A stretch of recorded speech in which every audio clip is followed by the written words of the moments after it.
still vacuum. I have no intentions of coming in and suspending the entire Constitution. After all, we are coming in with the gun. Our legitimacy will not come from the present Constitution because we're going in with the gun. And so no one expects us to leave the entire Constitution in place because, in fact, we will be an illegitimate government. But what we would do is suspend those portions of the Constitution that have to do with elections that may tend to illegitimize our being in the country. And we're going to go through the normal legal constitutional process and try to build a system and go to the ballot box as soon as possible, because I realize, because I'm not new to this whole process, that in order to get aid and assistance and for, in fact, the American consumption, Congress has its own operation. The administration will be saying one thing, and ultimately the purse is controlled by Congress, and a lot of congressional individuals that have specific interests in Liberia. We want to work along with Congress and for the American people to understand that this is not a bunch of headhunters out here in West Africa trying to shoot up a country for power. I have no interest in that. I just want to talk constructively with the United States and even deepen the relationship with the United States. My education is American education, so let's talk American education. I'm willing to debate anybody, that's plain and simple. That's all. Look 5-10 years into the future, what will Liberia look like? I hope we can be a model, a real model of democracy in Africa. And this is why I talk about a deepening of relationship with the United States. I'm going to try to catch whatever administration there is. Now we're going to start with the Bush administration by the very little parts to really do something. I want more now for less 10 years down the road. I have a background in economics. Why give me rice when I can grow rice? Maybe if you show me and give me the technology to grow rice, you wouldn't have to send me PL 480 rice. Why send me beef from the United States? We can grow cows right out here. Why send me chicken from the United States? If we sit down now and do what's supposed to be done properly, 10 years from now, you probably could reduce foreign aid to Liberia by 50-60%, because that investment would have had a yield tenfold. So 10 years from now, we hope to see a democracy of credibility on this African continent that will serve as a model for other African countries, because I have a problem with a lot of the governments around me. Serious problem with their treatment, the lack of responsibility for human rights, disrespect and regard for individuals. I've been around West Africa here in a few jails, arrested temporarily and left. The jails are deplorable. The people suffer. It's just terrible. So I want Liberia to do what we've always wanted to do over the past 100+ years. And I'm going to need some serious American help. There's going to be no top of the table discussion. We're going to get inside this thing and see what we can do. Very welcome. I'm on my way out. We want to make sure that George will probably switch some places and then drive in to avoid the major problems, okay? So they can make sure that they can travel and get the work done. I will be at maybe one of several points. I'm going now as far as Ganta, and I'll probably shoot to Buchanan. But so today I'll be at several points, okay? But you can always get me by radio, okay? Where's Dope?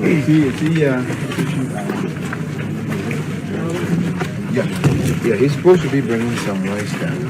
I'll send him to buy some rice. He's going to be bringing some rice. And then he'll take it.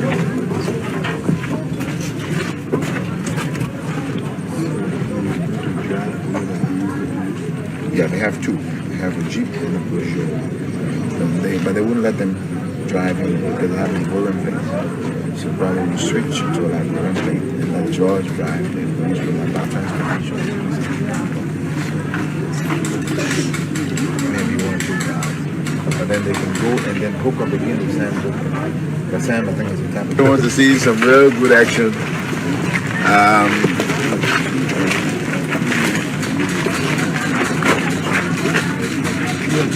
Oh, no.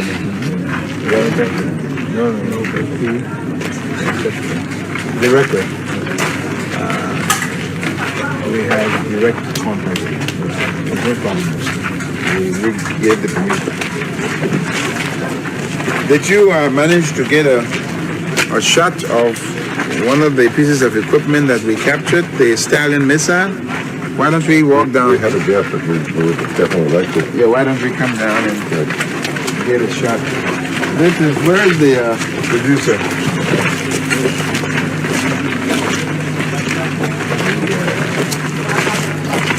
Say I look pretty well, huh? Yes, sir. It's a tiring process, I tell you. Having to plan this whole thing and see it happen, it has been a real serious battle. I guess maybe my skills in economic and management helped me some. You don't have regrets that you started it, do you? In terms of military and political regrets, no. About the social part, there have been serious loss of life. By the enemy came in, and you're going to see some of the towns. You're going down here, watch it, and just shot up towns and villages, and so they are babies and old people that got killed. So the social part, we didn't think that the enemy would resort to such irresponsible behavior by killing civilians. We thought that they would take this as a military conflict, but they didn't see it that way. So on that side, yes, we have some serious regrets that so many young people and old people, pregnant women and different things got killed. We have a crown soldier here from those tribe that committed some of the worst atrocities that you can find. We have him in prison here. We didn't kill him. He opened pregnant women. He's here. He will get a chance to take a cut hands off, cut throats, and dismembered people. He was so terrible that they call him the 1-foot devil. So he's here. We have him as a POW. We've tried our best with very tight constraints to try to accept some of the treaties covering from the Geneva Convention covering conflicts as such. And so we've really dealt with the expatriate population in a very humane way and tried to rescue them and get them out. So besides the Jacksons that had a misfortune here, we haven't had any loss of expatriate life. And I think our record has been very good. We're going to show you some equipment here that we captured from them. That's why I brought you down here for this. Yeah, you help me with that. Yeah,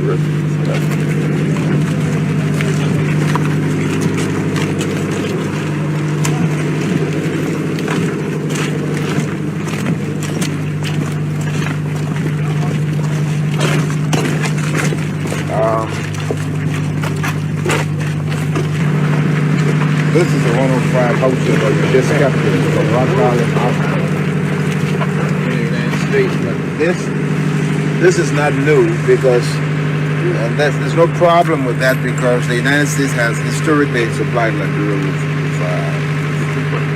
with artillery pieces. So this is from Rock Island Hospital. But there's nothing wrong with that because it was not given to those to fight us. I don't want that in. But this is a 40-barrel Stallion missile that we recently captured that had been fired at towns and villages throughout this county. And there are 3 pieces of this. This is a 40-barrel I think 140 millimeter guns, and he fired several hundreds at the towns and villages throughout this place. Now this is a Romanian-made piece of equipment. Now there's one at the exact dimension and one in 2 zone. The one in 2 zone cannot be used against the bus. Several other artillery pieces that he's mounted around Monrovia, including mines and explosives that our people are trained and they'll be able to avoid, but he hasn't been able to kill us with these yet. But if things like these are unleashed on a capital, there will be no Monrovia. And these are some of the considerations, not the equipment, but the people. If we had a means of evacuating Monrovia, Ado could wait for me. He'll see me personally. But so this is the recent piece, and this was bought with monies from the United States that he misused. Senator Kennedy's commission that did a report with the GAO, monies that were given for development, he bought this piece of equipment to use against our people. Can you imagine an internal conflict where these 140 millimeter guns are used? Several hundred rounds were fired. Towns are burned. As you drive, you see them. Whole towns burned. These are some of the considerations that we have to talk about.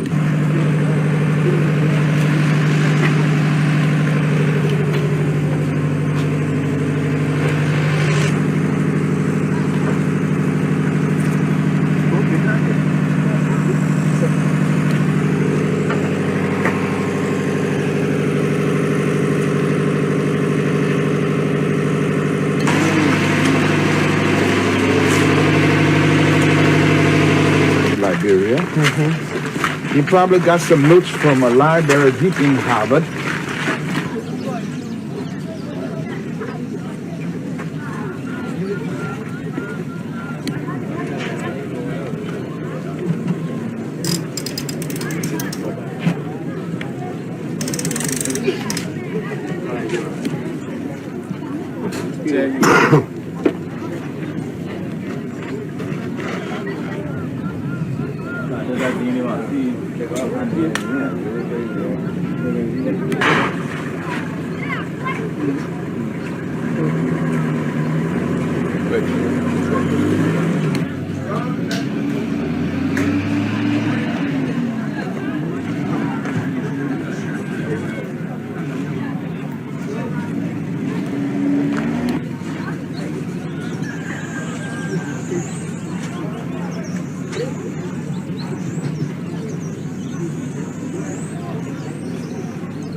Put this mic on, don't I? Yep.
Good job, son. Yeah.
Just cover this place, and I think what you think you will do is shut down. Think about it. Start pushing to get us out of here. I'd much rather try this.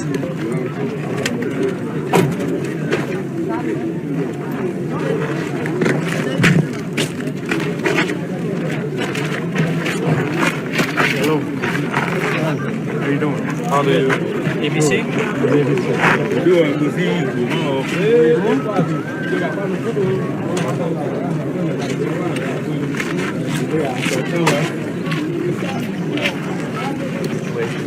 Looking for one side of the appropriate organization to make that dispensary. But we found one medical, basic medical care, vaccinations,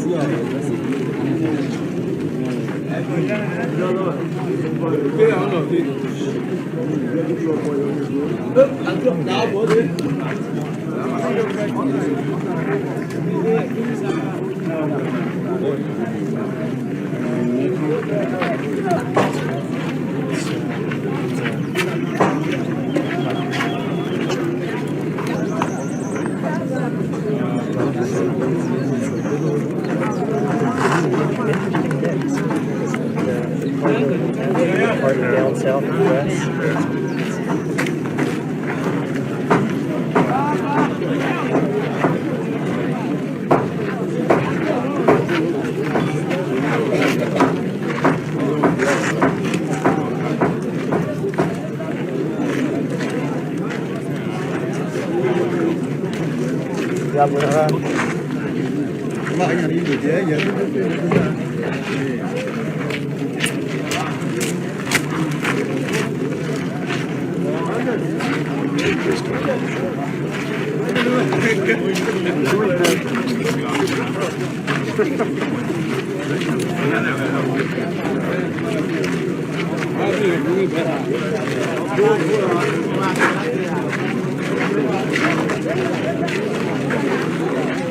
Government.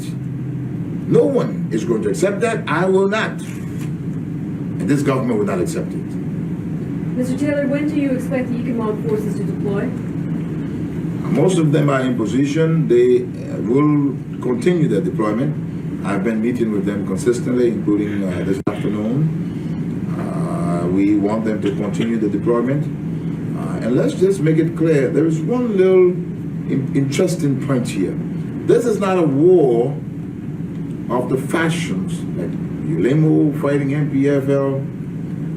This is the government of Liberia taking action against individuals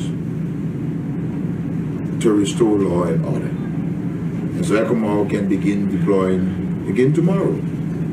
Mr. Taylor, the Johnson fracas did not come overnight.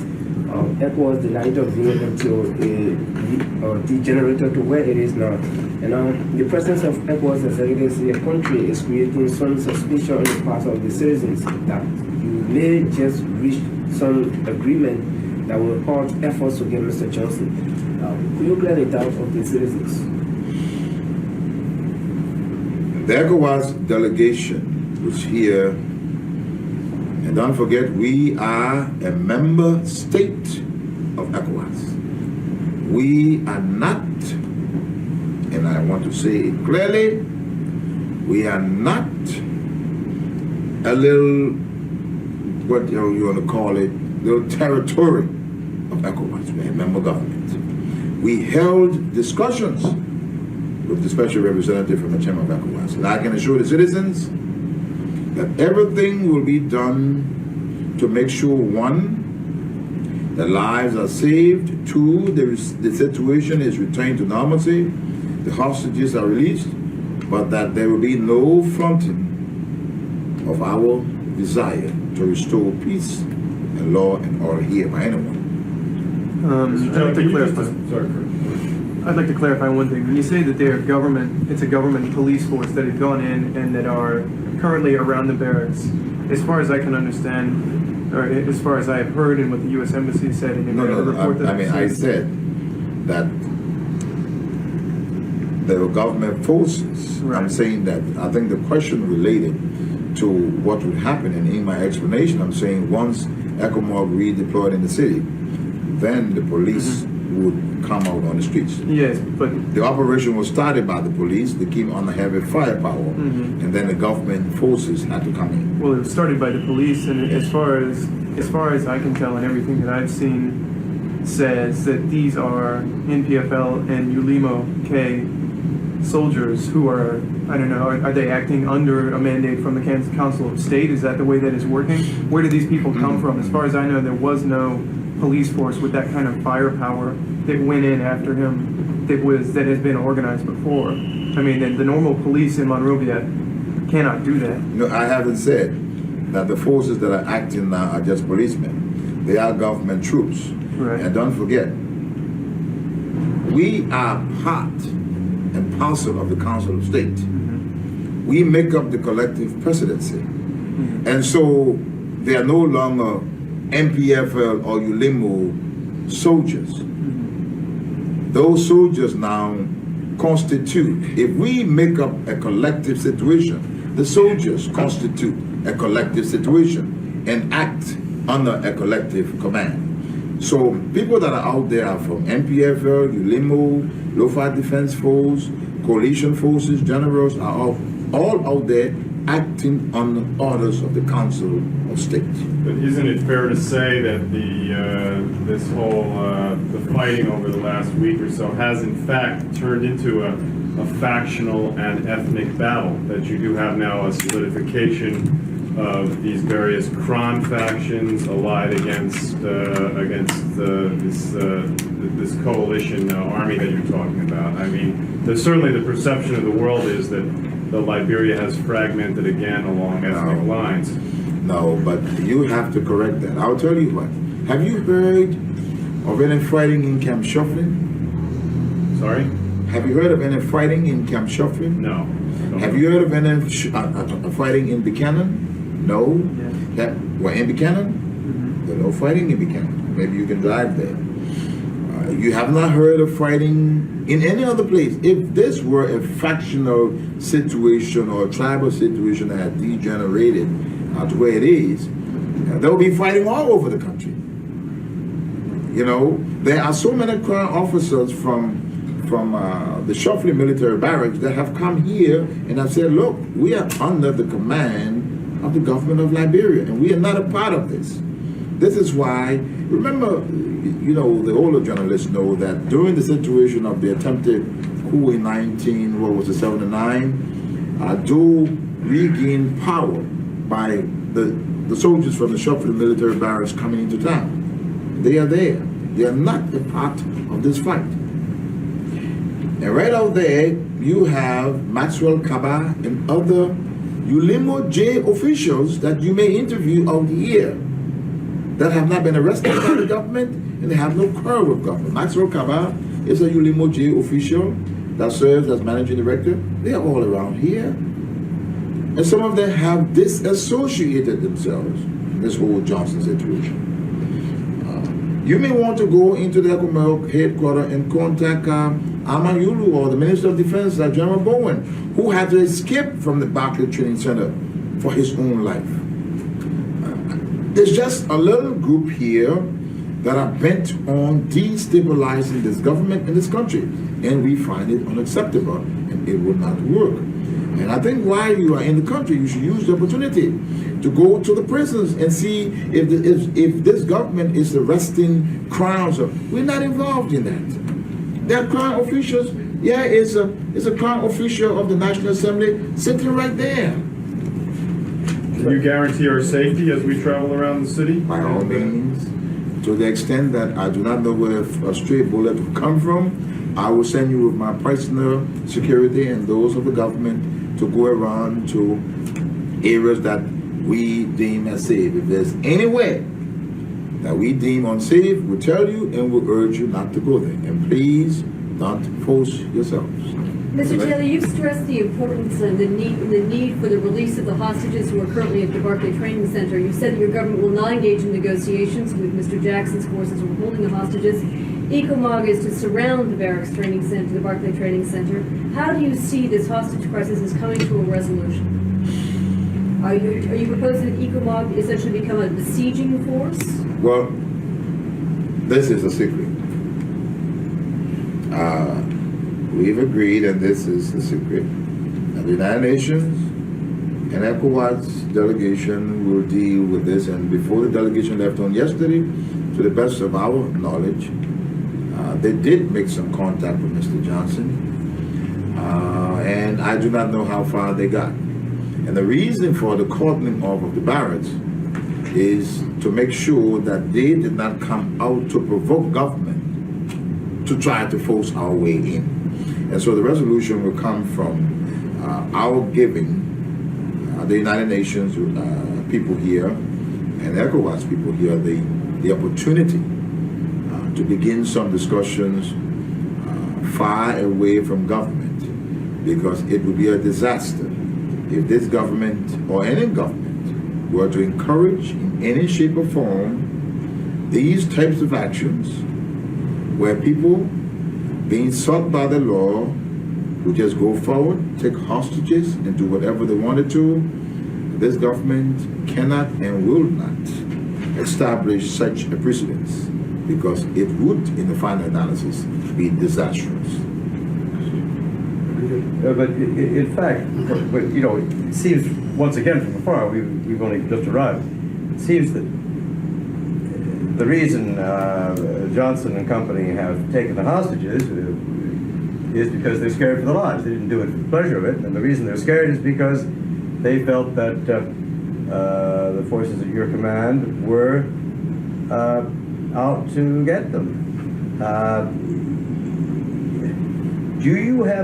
Have you given any time limit to ECOWAS and the UN to resolve this question peacefully? And have you said to them, once that time has elapsed, that you will take military action? Well, let's be reasonable here. Of course, it is reasonable for one to have fear. Fear is a natural phenomenon. There are also avenues that one could exert in case of fear. Let's assume for the minute that they are afraid of government forces. They have other means available to them. They have the United Nations, and once again I refer to the United States Embassy and other foreign embassies that they could appeal to help. The ECOWAS special representative was here from the chairman of ECOWAS. In my opinion, it would have been reasonable for Mr. Johnson to say, wow, here we are. There is someone here at last that I know that I will be safe if I were to meet him. We cannot encourage this. And I know you do not, asking the question, encourage this type of behavior. No, we are not in the business of announcing time limits, because I say it again that we cannot be insensitive to those lives that are in the barracks and the concerns that have been raised by the international community and specifically the United States. I've received some special messages asking that everything be done to make sure that those people are safe, and we're not going to, to go about giving ultimatums here and there. But one must understand, Mr. Johnson must understand, that time is not on his side and that this government cannot wait forever, neither can we permit him to hold these hostages indefinitely. One last one. Because, One last sorry, but that's not one, we don't get a chance to see Mr. Taylor very often. He seems in a very good mood. Can I ask you about there have been comparisons made over the last week to Mogadishu, to Beirut. The devastation of the city has certainly been unprecedented. And I'm just wondering if you can assess just how long it's going to take before the city gets back on its feet, before the Lebanese community feels that provided a lot of the business base of this society, what was left of the society. How long is it going to take for them to come back here? How long will it take to rebuild? And obviously, rebuilding Monrovia is critical to rebuilding the country. How devastating has this looting and destruction been? Well, being an economist, you will know that I'm very concerned about that aspect. And you missed me today because I had gone out, and I've been all around because I believe that this week, in fact, yesterday, is almost too long. I think we must restore normalcy to the city. And we are fighting frantically to obtain this objective. And everything will be done, I hope, over the next few days, because the longer this drags on, the deeper we go into this quicksand. And we cannot let this happen. Because, the thing that strikes one is that you're in a Mexican standoff. I hope you don't take this wrong, but it seems to me your side started this thing and wasn't able to finish it. One of the reasons, of course, is the hostages, and the international community is leaning on you very hard, is saying, don't do anything. And you're striking the statesman's pose and saying, okay, let the Americans, the UN, or ECOWAS, or anybody handle this, but it's a very difficult, in a way, the situation's out of your hands. It's in Johnson's hands. I mean, Johnson's proved to be a much tougher nut, it seems to me, for you to crack than you thought. Isn't that true? You said it earlier, I think earlier in the interview, you said something about your surprise. He seems to be quite a tough nut. Well, so was Adolf Hitler, if we look at it that way. If being a tough nut means to take hostages and subject women and children to hunger and distress because you do not want to surrender to the law, I hardly call that a tough nut. I call that a coward. I call that a very cowardly act, and it must be condemned at all quarters. Mr. Johnson has remedies, and he must seek those remedies. And those remedies include submitting to the United States government or officials or to the United Nations or anything. I hardly see taking hostages as a remedy for one, except he's a coward. If we were to even begin to make these types of assumptions, we could call any bunch of terrorists anyway tough nuts. Let's say this. I must admit that it's like being between the rock and the hard place. You have a situation in the United States right now, or I think it's the state of Montana. Is the federal government supposed to bring in the Marines in there and be insensitive? I think strength is not just them. If we're talking about an actual military situation to move into the barracks, that can be done almost immediately. And because they know that we have the capacity to do so, that they've taken these human shields. Let's not forget that. Human shields. And someone is expecting this government to be tough by going in there and blowing everybody away to prove something. I think the strength of this government is our ability to recognize the sensitivity of the issues here and act responsibly. That's what we're doing. Well, I don't argue it, but it does seem to me that you just described your comparison, sir, to the situation in Montana. That's a Mexican standoff, or rather a Montana standoff. I mean, there have been so many mishandled Like Waco? Waco, etc. And this time the Clinton administration is using kid gloves. Exactly. So, but it does seem to me. I'm not trying to say. I'm not trying to make That's the you. strength of President Clinton now, realizing what happened in Waco, and the very, very, very responsible position taken by Attorney General Reno at the time, that everything be done. Let me make it very clear. We have the means and the capabilities to not only overrun BTC, but flatten it. But that would be grossly irresponsible on the part of this government were we to do that. So yes, we are between the rock and the hard place, but life must go on, and we feel that we must restore essential services to the rest of the city and the rest of the country and let life go on and try to work this out, given the United Nations and the ECOWAS community the opportunity. And I think this is a strength of the government and not a weakness. How many hostages are there? Johnson is phoning in and saying there are 50,000, which is of course ridiculous. The U.S. Embassy is saying a couple of hundred, maybe less. Do you have any estimate of your own? What do your people say? What does the council say? It could be anybody's guess. But if people are dying in the barracks, if there is no water, and if there is short supply of food, and if the people out there seeing ECOMOG available there can get to them, do you think they would not make the efforts to get to them? As a matter of fact, some people have managed to escape the barracks. That's how we know the conditions in the barracks. And the last place Mr. Johnson was a building across from the barracks, in the upstairs building, where we even know some of the problems that have occurred in the barracks with some of the top officers that have been killed, even by quarrels between them. There's a group there that wants to surrender to ECOMOG.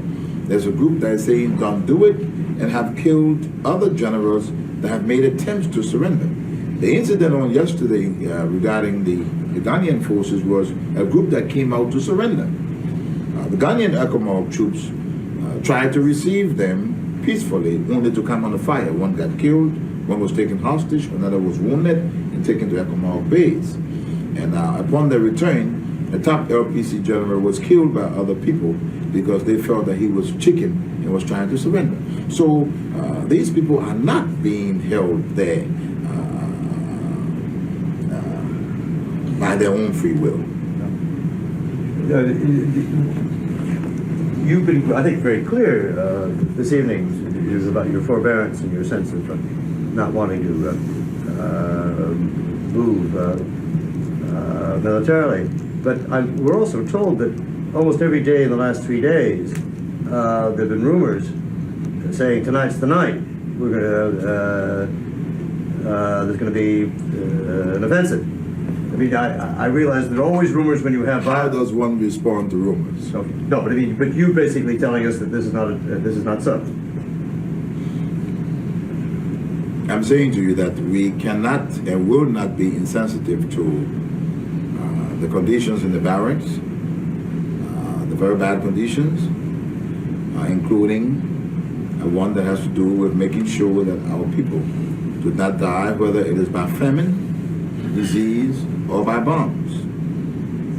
And I think it's a matter of calculation. And I think we've had some situations that have existed in other parts of the world where we do not comment on these activities that you very So I thank you for coming today to discuss a serious topic that I care deeply about because it is endangering Liberia's future.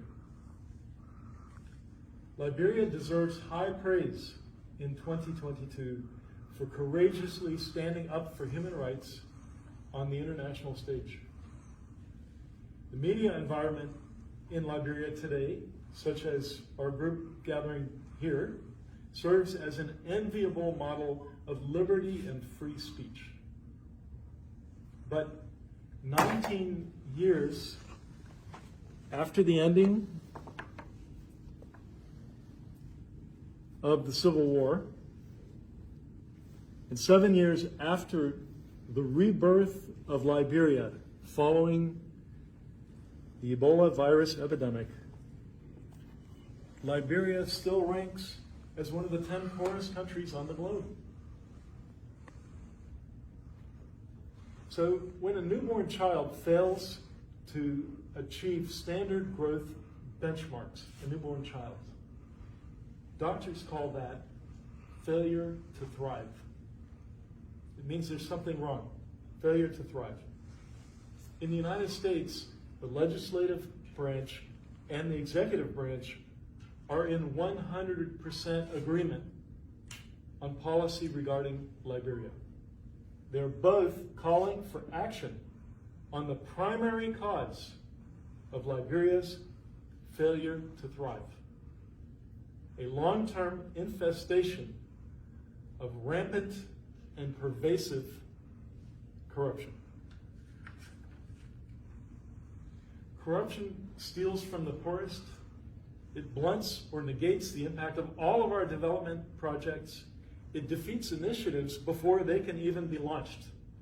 And it raises risk and uncertainty to a level that drives away foreign investment. I would like to remind you of President Weah's inaugural speech in 2017, when he stated, "It is my belief that the most effective way to directly impact the poor and to narrow the gap between the rich and the poor is to ensure that public resources do not end up in the pockets of government officials. I further believe," he said, "that the overwhelming mandate I have received from the Liberian people is a mandate to end corruption in the public service. I promise to deliver on this mandate."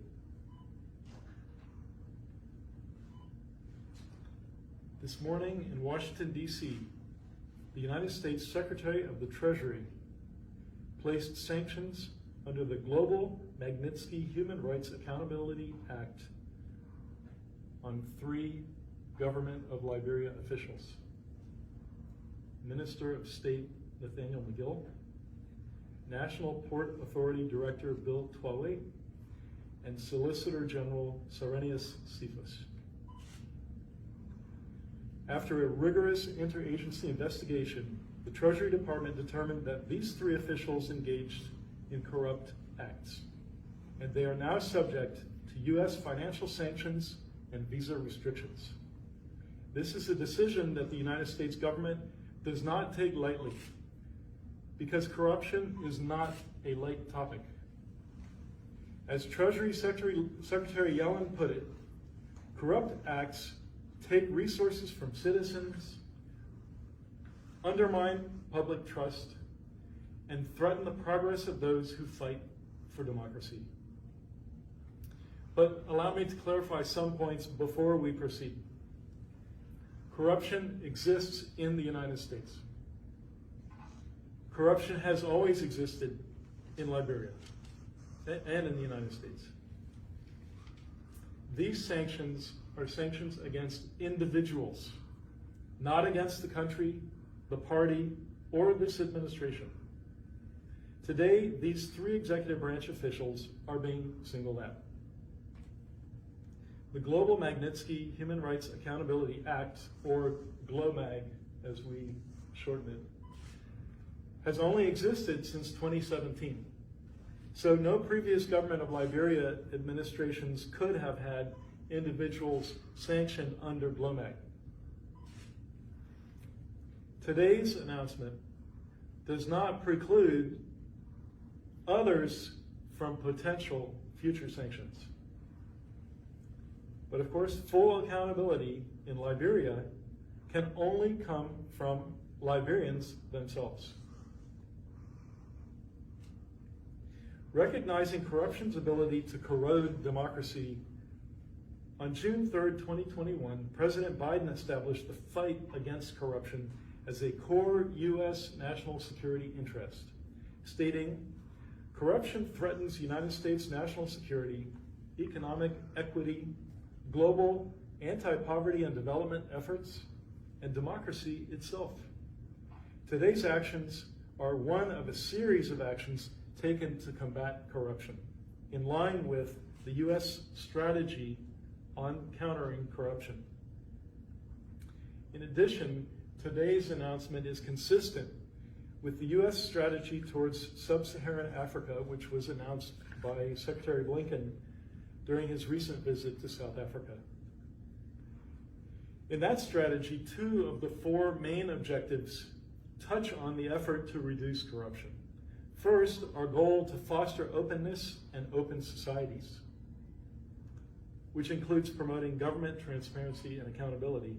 And second, to deliver democratic and security dividends, which includes backing civil society, empowering marginalized groups, and defending free and fair elections. Corruption undermines these and other goals. The United States stands with all Liberians against corruption, and I want to highlight some of our efforts in this endeavor. Since 2005, the State Department has committed more than $150 million to promote good governance and accountability in Liberia through our support of civilian security and justice sector programs. This funding enabled the Liberian National Police to develop a complaints and accommodations system for the public to report good and bad policing, and provided anti-corruption signage for courtrooms throughout Liberia. In July, the U.S. Embassy sponsored 10 Liberian judges and prosecutors to attend high-level anti-corruption training at our West Africa Regional Training Center in Accra, Ghana. From 2015 through 2020, through the Legal Professional Development and Anti-Corruption Program, USAID provided support to the Liberia Anti-Corruption Commission that helped build the capacity to strengthen the professionalism of LACC investigators and prevention officers. Through the Revenue Generation for Governance and Growth activity, USAID supported the introduction of e-filing and a mobile payment platform at the Liberia Revenue Authority. So by minimizing contact between the tax officials and taxpayers, by minimizing contact, these initiatives reduced corruption risks and increased domestic resources. Our embassy and USAID provide training to Liberian journalists and media organizations to disseminate accurate information, promote government accountability, and conduct in-depth reporting that can shine a light on corruption. And USAID is working with Liberian civil society organizations to advocate for reforms that enhance transparency and accountability.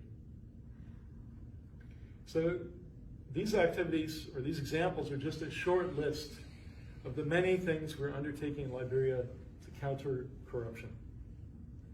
However, what we've found, and the reason we're here today, is that Liberia's government leadership has too often acted in a way that erodes the effectiveness of these anti-corruption efforts, rather than acting as true partners and bolstering these efforts.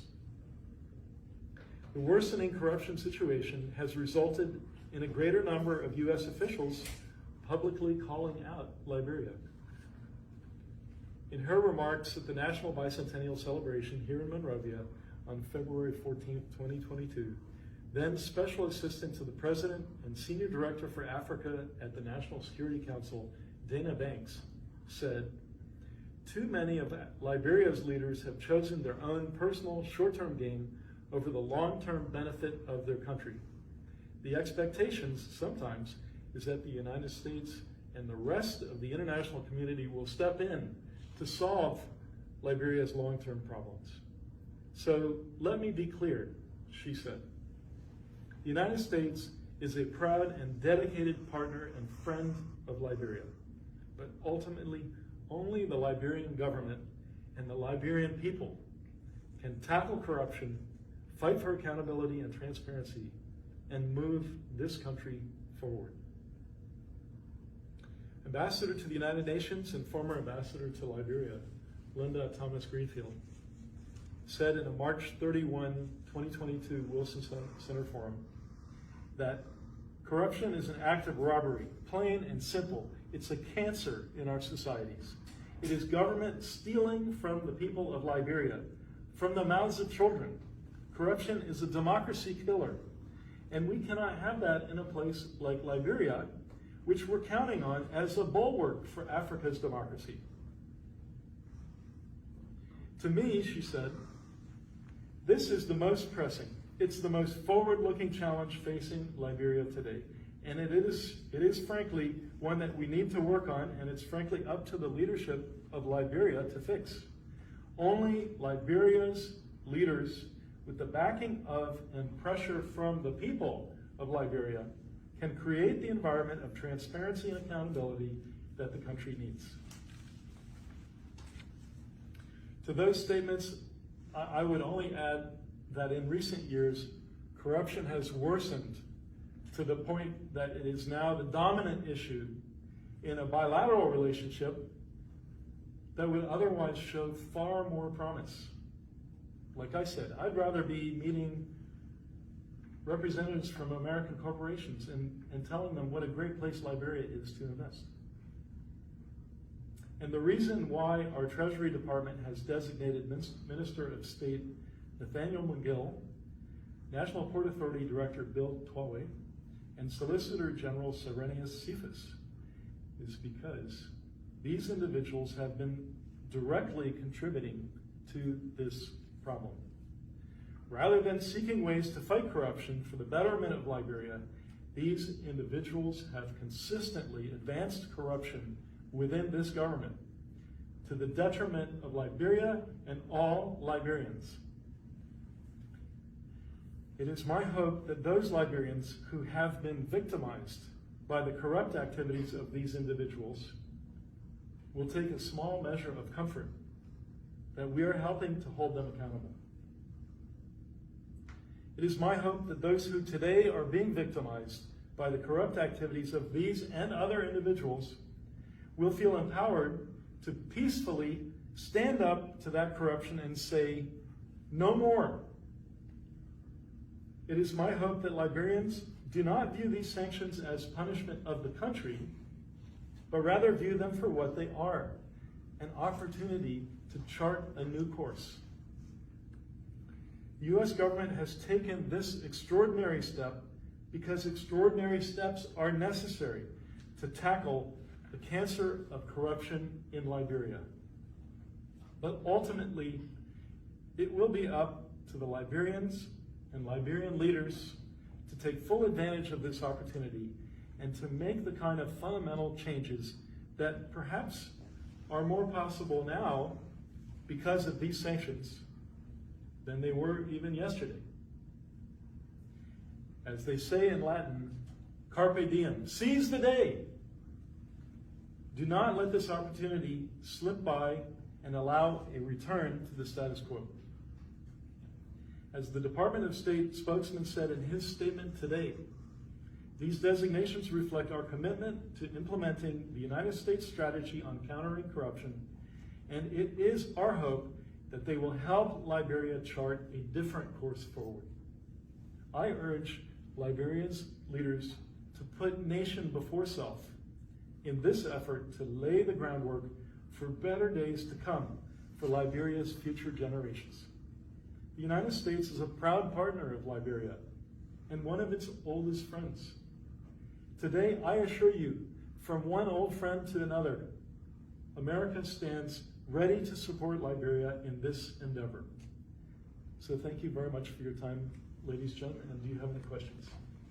Okay, so good afternoon. My name is Yanti Chokwa. I'm here at the home of the former President Chad Taylor, where citizens have come in their number to rally the senator for the former president, for the release of the former president.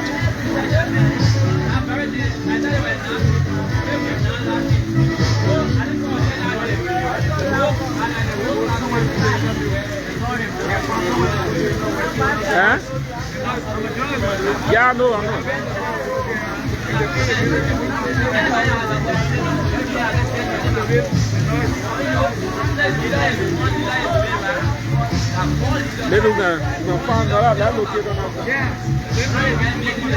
Yeah, but we are here at the moment to talk to some of the brain behind this, rallying the signature of some Liberians with regards to having to release the former president Charles Taylor.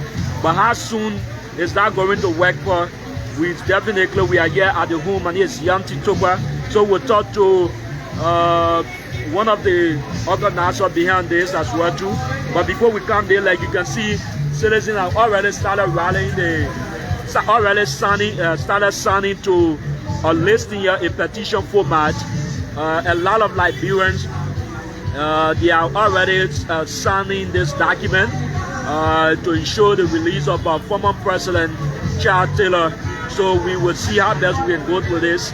So these are the documents right here. So welcome to OKF, and tell us your name. Bay, National Chairman of the Patriotic Commission that is in Liberia, democracy, human rights, political movement. I don't know. Let's try to locate.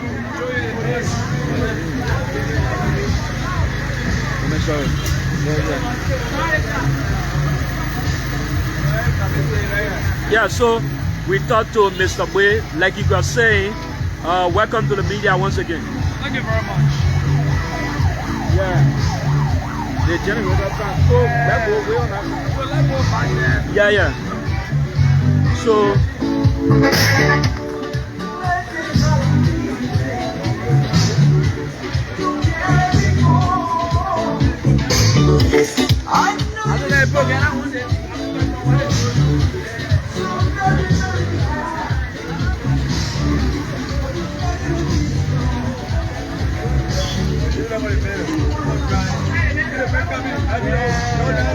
So we very shortly will be talking to some of the organizers because of the noise, so we have to leave. Where exactly? But,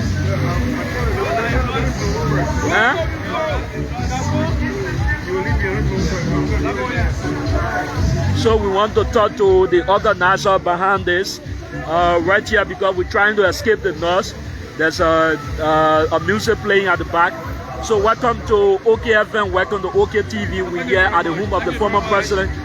Tell us what inspired this decision today, rallying the support of a lot of Liberian motorcyclists are all trooping here in their number to sign on to a petition sheet. What triggered this? Well, as I said, I'm Ifadre Bay, National Executive Chairman of the Patriotic Commission of Liberia, for democracy, political movement, for human rights. We have come along with other coordinating organizations under a single team that called Free Kakange Taylor Movement. Our decision is based on Liberian mandate that Bagon must be Bagon. The West African sub-region was involved in the civil conflict years ago. Sierra Leone settled their schools. Liberia has not been able to settle their school holistically. Guinea have done their own. Nigeria has some intervention here. They got their own trouble there. And Burkina Faso has similar situation. Africa had their own.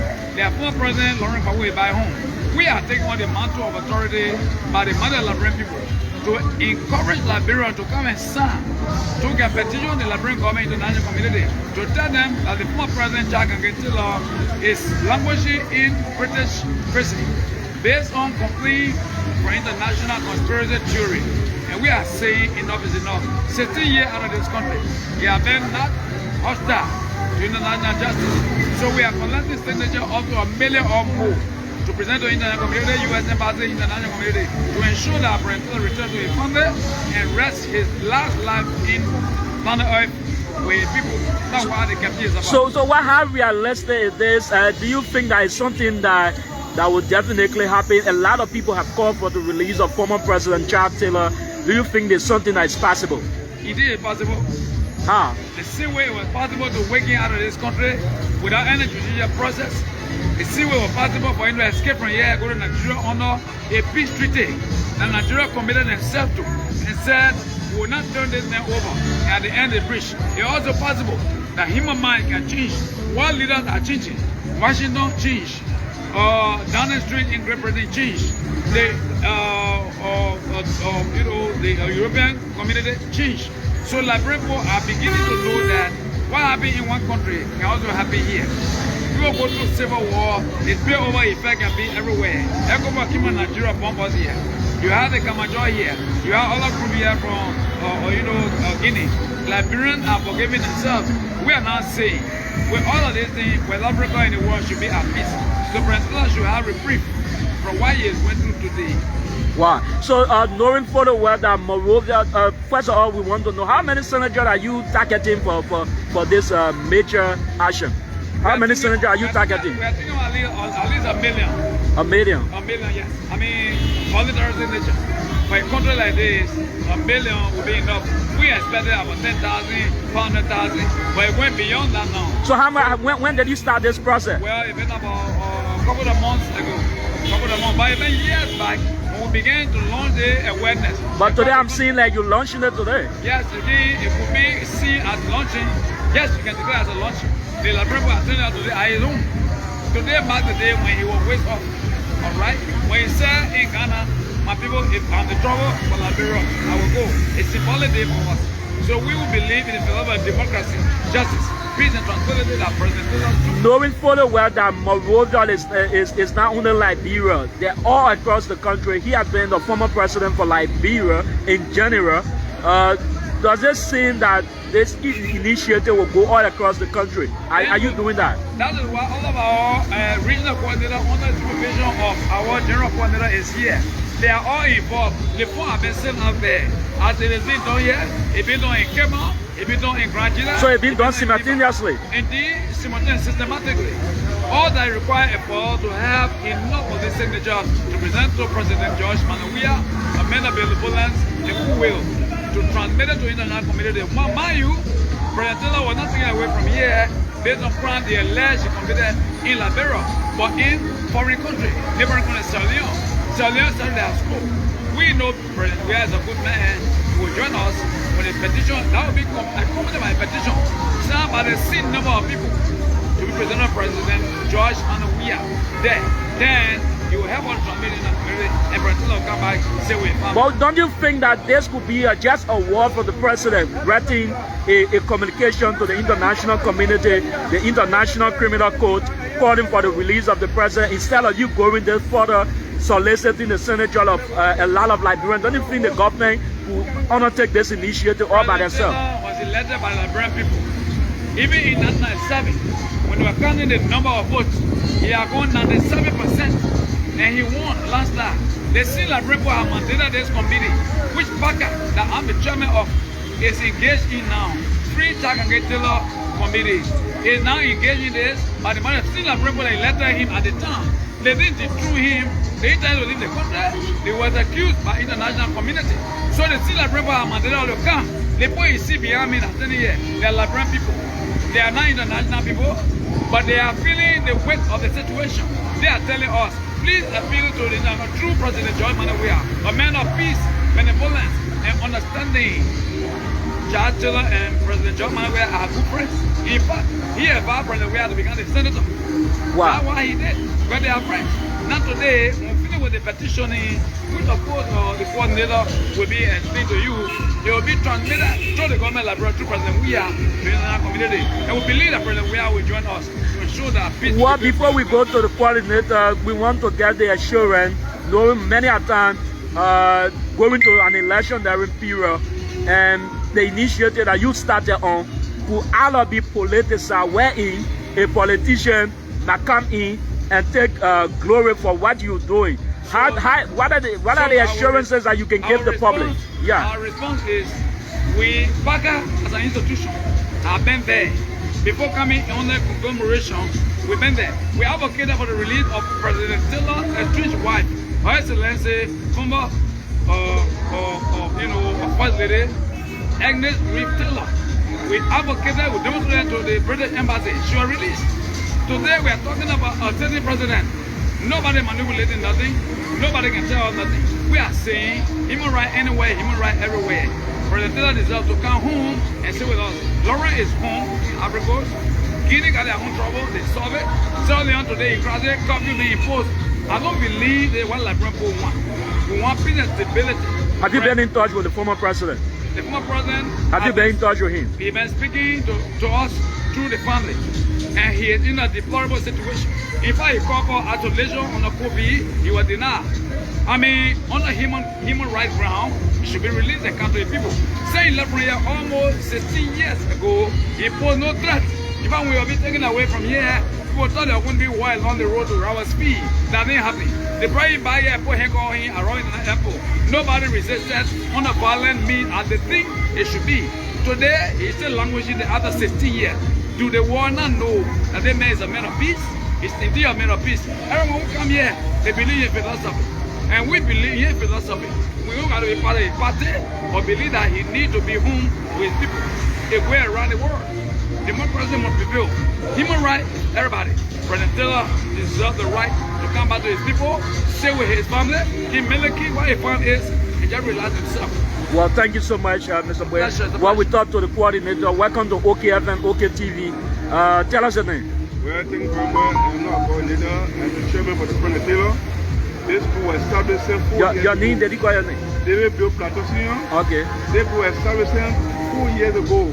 The brain behind this dream was late Carrie Moe. I think I remember one time we almost visited with a radio station.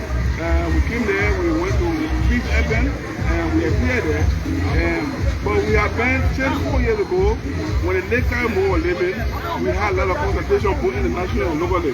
The consultation was once the legal advice how the two tell the come to Liberia. So they told us let the group be legitimate. We went ahead, we registered the group, when we go to the National Archive, we will see the President Taylor, free Liberia Taylor. We registered the group, it's a legitimate in Liberia. So as I told, we have been doing a lot of consultation since 3 years ago. So you are doing it under the emblem or what? Friend of Charles Taylor. Okay. So and this group have been established. So what we did, we had a executive meeting with the family, and we had a meeting, had another 2 groups that were funded before. So we brought the 2 groups together. We joined it with the friend of Taylor to be one. So that we can see how best to carry the organization. So for the friend of Charles Taylor, I'm the chairman because my chairman he have been there and he gone. So I take over the chairman.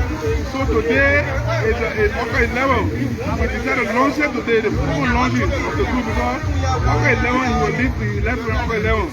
So today, but right now we go there. All of the big companies they are here.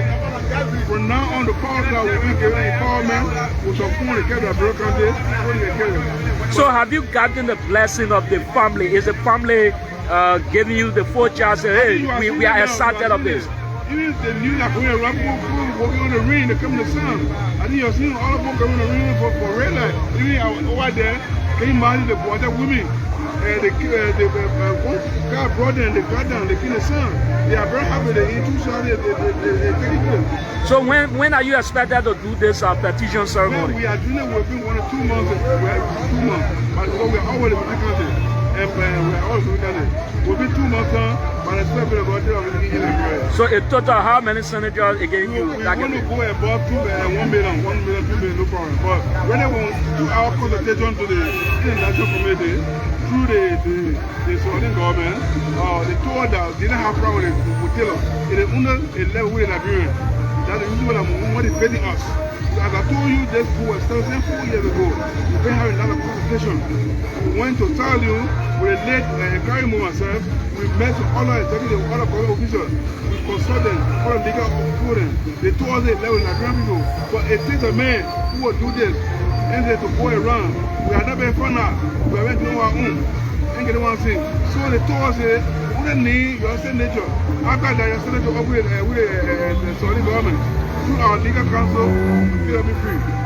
Wow. So, given before we talk to some of the Liberians who are gathered here, giving assurance to the public, knowing full well that you might come in person doing this initiative, Friends of the former president.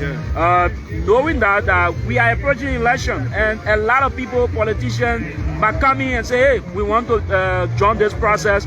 And by the time that this happens, they claim victory over it. And by the time that this also happens, you might not be in the forefront of it. Somebody must take this initiative from you. You know very well that still not being the head is political. So that's the reason why they use the citizen. They are using the citizen. They themselves, they are not using for politicians. Now we the citizen, we are taking the initiative. They're not political party that are taking the initiative. They may have a party. We could have used MPP. That's why I told you that we had a conversation. That's the reason we formed a group they called Friend of Taylor 4 years ago. They thought the only way they would to agree with it, signature, that we should be legitimate. Now, when the Liberian government, we registered the group. We have been obligated some 4 years ago. We have been getting it. So they're not been in the head of political. So they're not going to use politicians to run the campaign. That's why they are using the surveillance,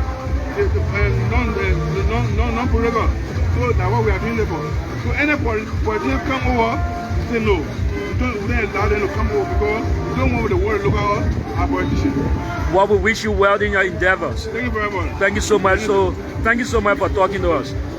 Maybe probably some Liberians who've been standing here onto the platform will want to learn their thought. They want to talk to OKFN. Maybe any of you want to talk to you.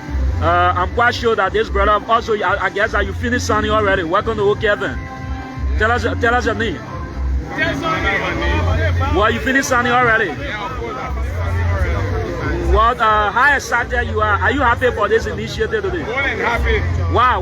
What are you happy? I just love that man. Wow. Because he's good for the country. I believe that he will be the next, let's say, the next Kofi Annan for this country. So you want him to come back? Let's just say, let's make that for this country. So you want him to come back? Of course. He will get a privilege to rule the country for more than 100 years. The country belongs to him. So now you're telling us now when they men just come and stop there and say, oh, I want to run for the election. Even if they say that you gave him a sacrifice, he will give myself a sacrifice. Wow. So that shows the kind of likeness that you have for him. Of course. Wow. So thank you so much for talking to us. Okay. So we talked to another Liberian. Welcome to OKFN. Welcome. What you here today, I guess, are you finished signing? Exactly. Yeah, okay. My knee is junior in my background. Yeah, so you here today. How excited you are today? I'm very much excited. Even August 11, 2003, when Tito left the country, I tell him I'm all in front of that. I feel so bad. Wow. Yes. What about then today? A lot of his friends, many of you have come here today to sign onto a paper. You want to petition the government so that they can intervene to bring Charles Taylor back. Do you think that this is something that you want happen? Really want to happy if they even want to establish like today, establish all over the country. I think we're more than 2 million human beings. Wow. Sure.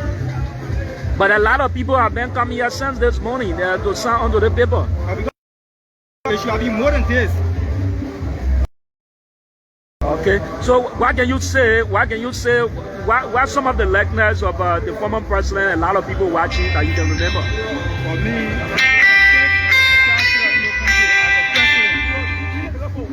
Yeah.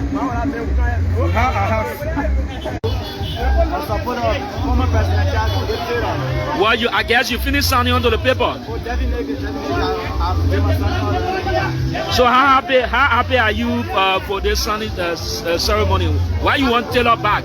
As you can see, I'm very excited, even though at the time the former president was here, I was on cake, and then the other day, there were a lot of things that people benefited, we Liberians, there was no lot of stress in the country, but the leader president said of the president, now we are finding ourselves so busy what he's going to live in. So I need the president Taylor back. I want to ask my brother. So at that time you enjoyed some of his initiatives at the time he was in power. Yes, at the time he was in power, I was going to school and then I had a lot of privilege to enjoy it like as a Liberian. But right now, everything has been there and there because we asked the former president, and I want to ask my God to the many voices out there that we see we Liberians to bring back our former president here. Okay, so thank you so much. Well, we'll talk to this brother. Welcome to OKFN. Tell us your name, sir. Well, I guess you finished signing as well. Yeah, tell us. I see that you were sad that this is something that you wanted to come to reality. Yes, I really wanted to come back to national. So at the time I was president, although I was smart at that time, yes, the food I didn't live in the country, I really think I was the leadership at that time. But some of the people have been saying that they say, oh, the men are bad men, so I mean, the men should go. They were very good, they like when people. Until the standing of children, they are using our part of the chest and money. After I saw the president cancer to bring to them, I used our part to cancer. Wow. Yeah. So you finish doing it? Yeah, I finished standing. So now what you can say to the government people listening and you want it to happen? The national government, the international community.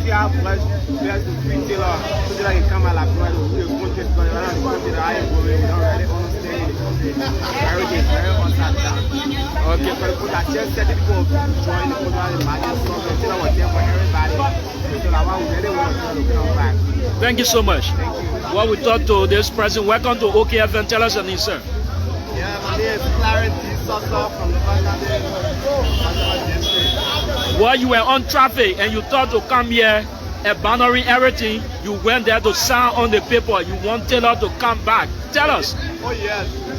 I'm so happy for me doing that signing. And the time holding it in my hand, I saw rejoicing in my body.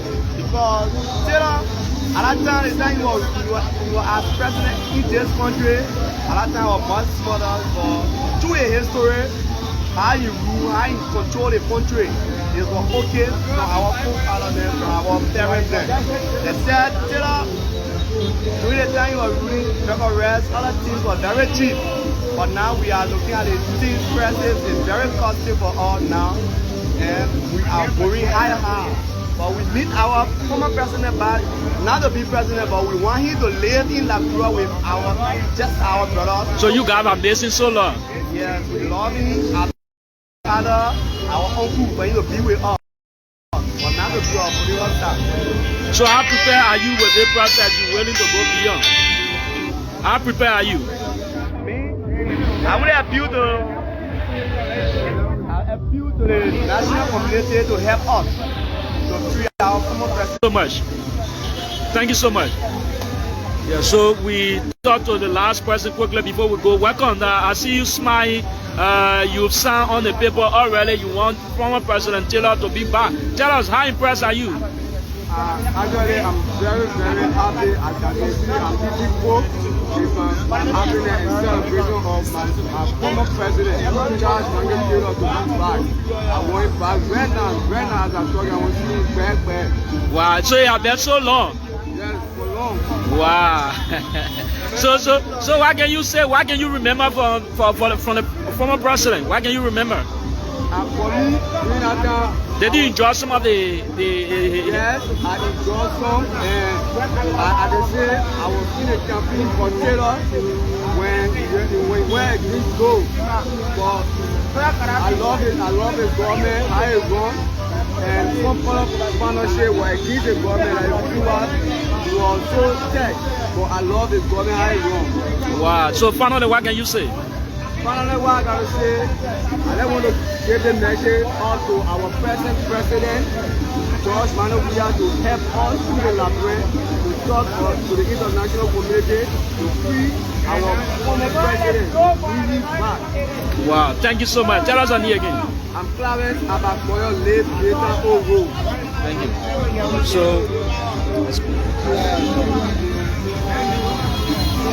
So we right here at the home of the former President Charles Taylor, where this initiative is being carried on here, right here. So this is the banner. This is the banner.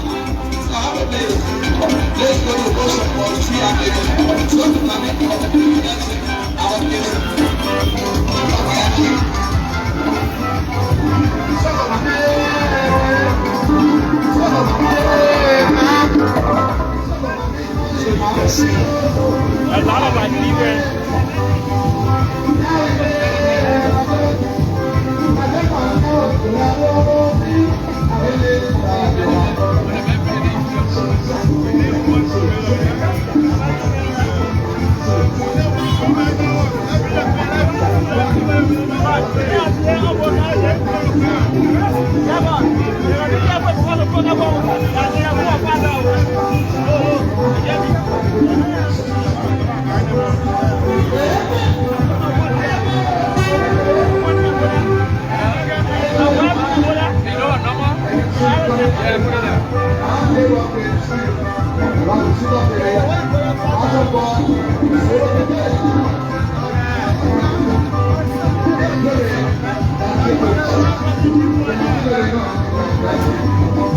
So thank you so much. We're still here. We'll keep following. My name is Yanti Tokwa, and we're still here. We'll take a break and we'll be back shortly when the family member will be speaking to this as well too.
So I'm trying to see if I can get a bento back.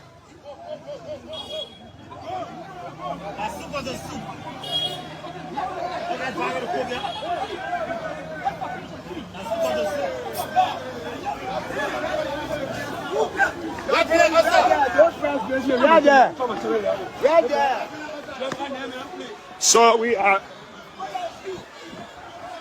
first here. One.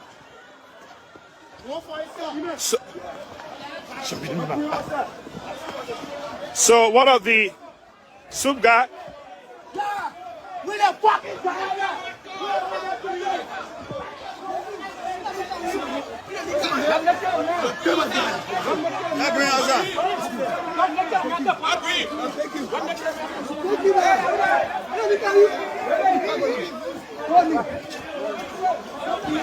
Oh, Rahim. You lose bro,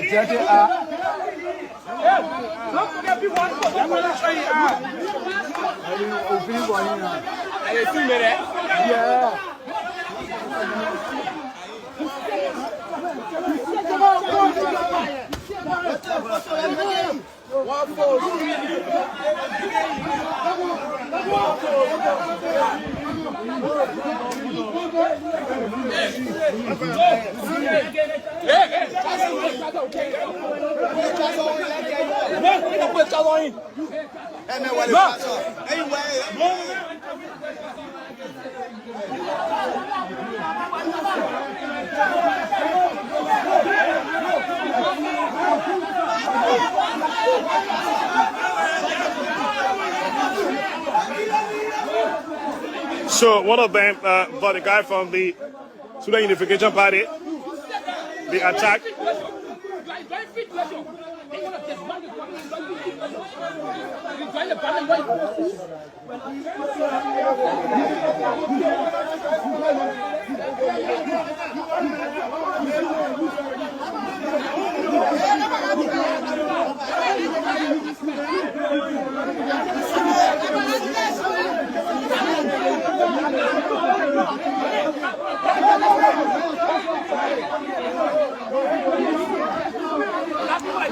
Yeah, but he's a journalist. Guy's a journalist. Excuse me, he's a journalist. Forget about him. Go, please. The man is a journalist. Go. Come here, take a picture.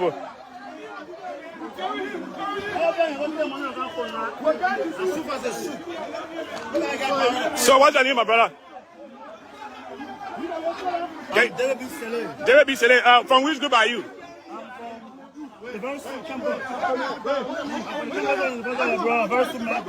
Okay. All right, so you just heard. The guy's a betrayer. The guy stole money from the loan. They took money from the protest. Go up. What you said? They took money from who? Go up. So they were very selective and they were very biased in their approach and their strategy. So they cannot be selective. Don't forget to make a movement come out. So many them do. So we also confront them. So we have to get on the set. We have such a protest here today.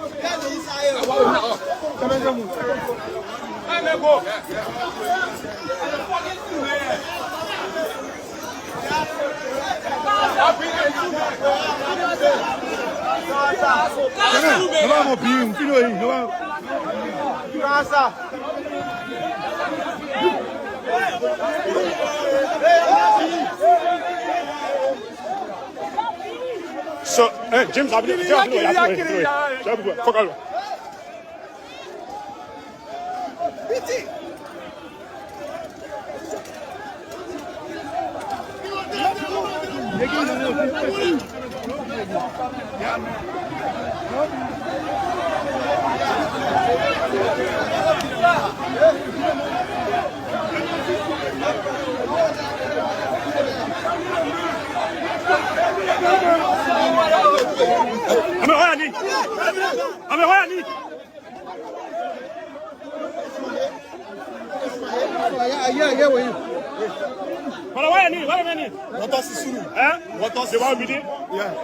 Il parle en soupe? Yeah, mais ça. Si on me l'a soupe.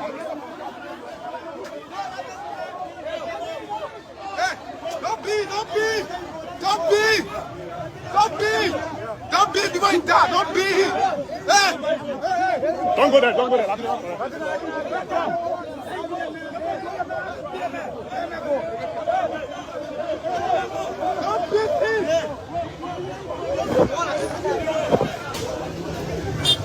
Hey, hold on, we are fine. Look in front of you, man.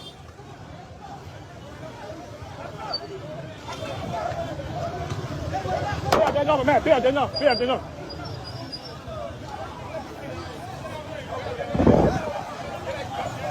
So, he's one of these supers. Right in front of the American embassy. This is what we see. And we're trying to talk to the leader of the group, Ben Toba, but we have not seen him around since they started throwing snow. We saw him earlier on. This is happening right in front of the embassy of the United States. And when we talk about the lawlessness in Liberia, this is just an example. And we have few police officers here assigned at the embassy, and they have made no attempt to come to the rescue of this young man who has been manhandled by his colleague from the University of Liberia, a group.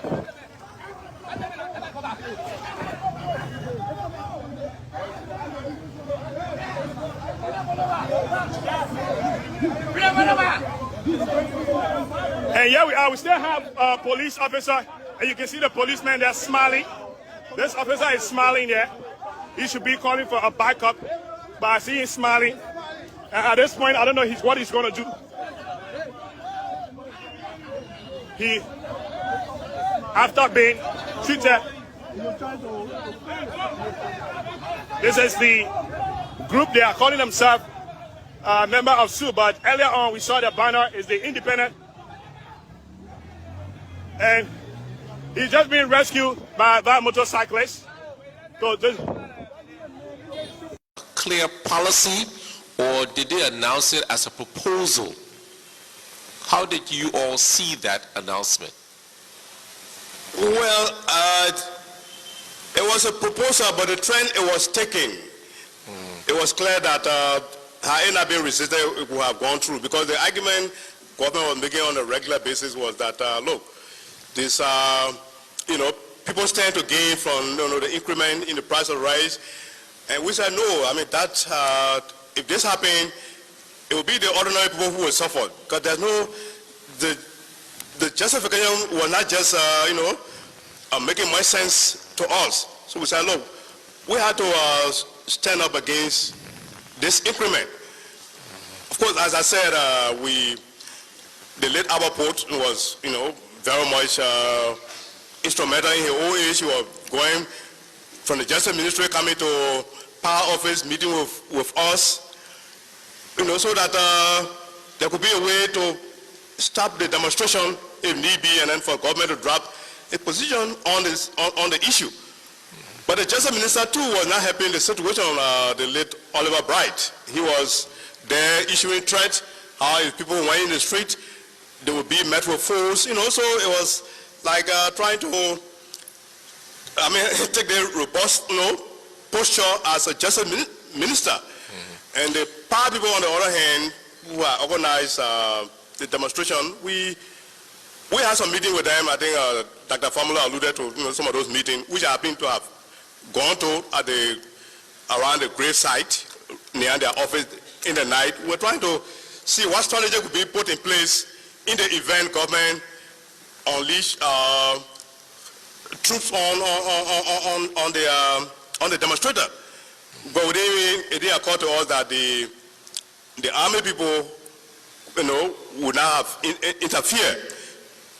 But then I remember very well when this question came out, that what if the security force start shooting at demonstrators and killing people? I think the late backers said, well, I think we'll put more people on the street. We felt that didn't make sense. You don't risk people's life. If you don't have guns, to fight back, there's no point for you to, say you put in more people for them to be killed. So the meeting was inconclusive, really. As I said, the tension had built up and nobody wanted to back down. So it remained at that, and we're talking about, I think, a day or two before the D-Day, the demonstration. So yes, from our reading of things, the government was determined to carry that increment through. Okay, but technically though, it was a proposal, and even if today's government, for example, decided to make a public proposal to Liberian people to do something, wouldn't there be an amicable opportunity for each person who felt that that proposal was not valid to make their presentations and justifications in an academic or whatever way to the government without having to jump in the street? Because it would seem that jumping the street is like the last resort. So that's what I'm trying to understand. Was there any thought of at least first trying to deal with the issue? Because I heard one professor somebody wrote an article trying to show clearly that their proposal was not going to be acceptable because of certain road conditions, etc. So why didn't that phase come first? Or was there some other purpose behind a quick demonstration? Is that linked to the desire to see the government change? Or was it really a legitimate need to demonstrate? I'm just trying to understand how your thought. I'm not judging or saying anything to anybody, but I'd just like to know if you could honestly tell me what happened. Yeah, I think there was a legitimate need to demonstrate against what was imminent to have taken place had people not stood up in the way we did. And sitting to talk, nobody was refusing to sit to talk. I told you there was a mediator, the late Albert Port. He was doing his utmost best to make sure that people don't sit down. No, but that's for demonstration. I'm talking about the talk about the issue of the rice price and how it wasn't viable.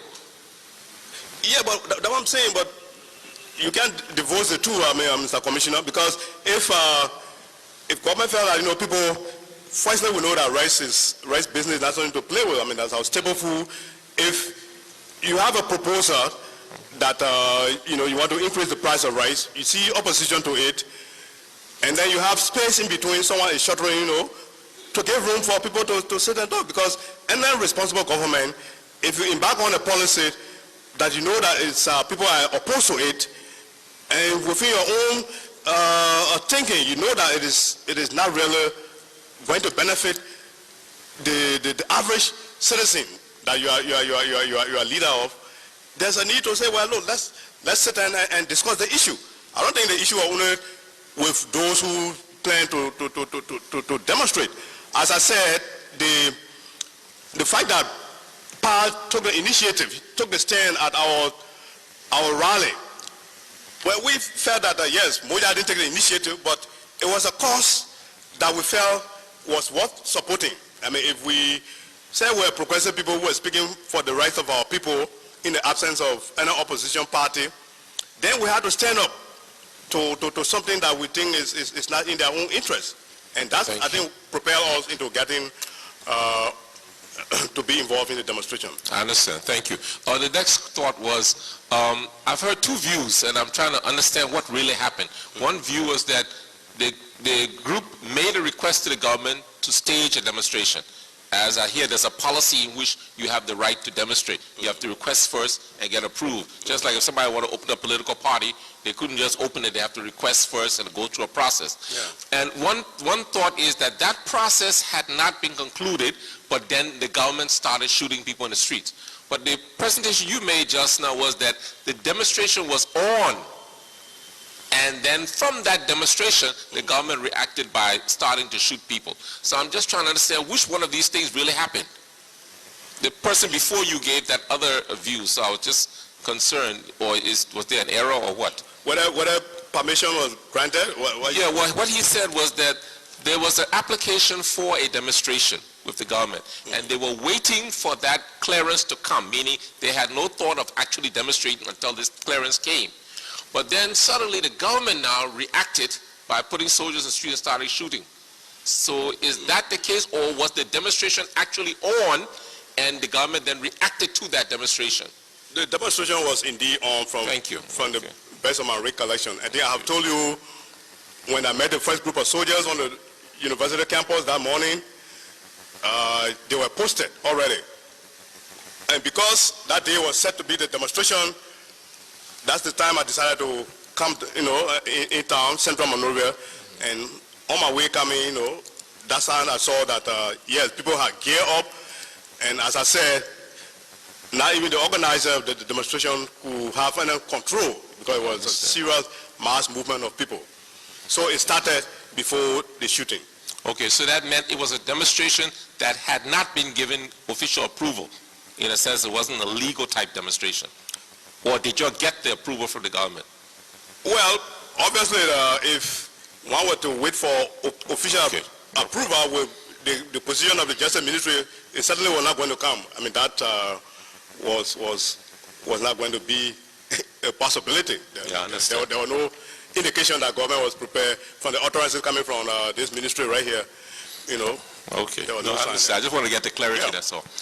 Okay, so the next one, tell us about the historical formation of SUP and the student body as a whole, the student group. Can you give me some insight into that? Were you one of the founding members, or was it founded earlier than your time, and what was the spirit behind its formation? Well, I was as succinct as possible. I was complete. Outside of the university when it was formed. So I entered the university in 1976. Actually, I completed high school in 1973, but because I never had resources to come to the university, I went to Monrovia and worked for 2 years before I took LU entrance and made a pass and started school 76. So SUP was already formed. But from the history that some of us gathered when we joined SUP, it was that SUP was formed actually to secure the interests of the have-nots, the student, the have-nots, on the campus, the student population that came from very poor background, that sort of a thing. But by the time I entered the university, of course, SUP had taken the posture of almost opposition party, because not only did I become chairman of SUP for 2 years, but in 1978 I was editor-in-chief of the University of Liberia student newspaper called the the spokesman. In 1978, I was editor-in-chief. And that spokesman, those who were around knew the issue we used to deal with. And it was like hotcake, because at that time where local papers were sold for 15 cents or so, the spokesman, we used to sell it for 50 cents, and once it hit the market, everything would go just like hotcake.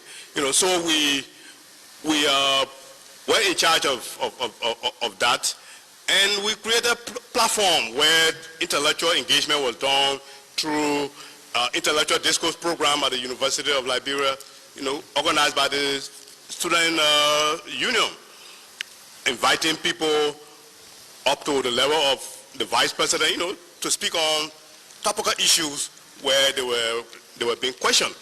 So we play a numerous role in SUG, but as I said, the party was there mainly to speak for you know, those who didn't have the voice to speak. Beyond the university, the walls of the university, we were active outside. Be it with trade union, people if they have problems, they decided to come to the student leaders at least to seek some assistance. And we're there to provide whatever assistance we could. Thank you. Another one, could you tell us what was the role or influence of groups like PAL, Moja, etc., the progressive thinkers and formers of the New Vision, in educating and influencing the student organizations like SUP, etc.? Did they have any role at all, or were these just, there was no relationship?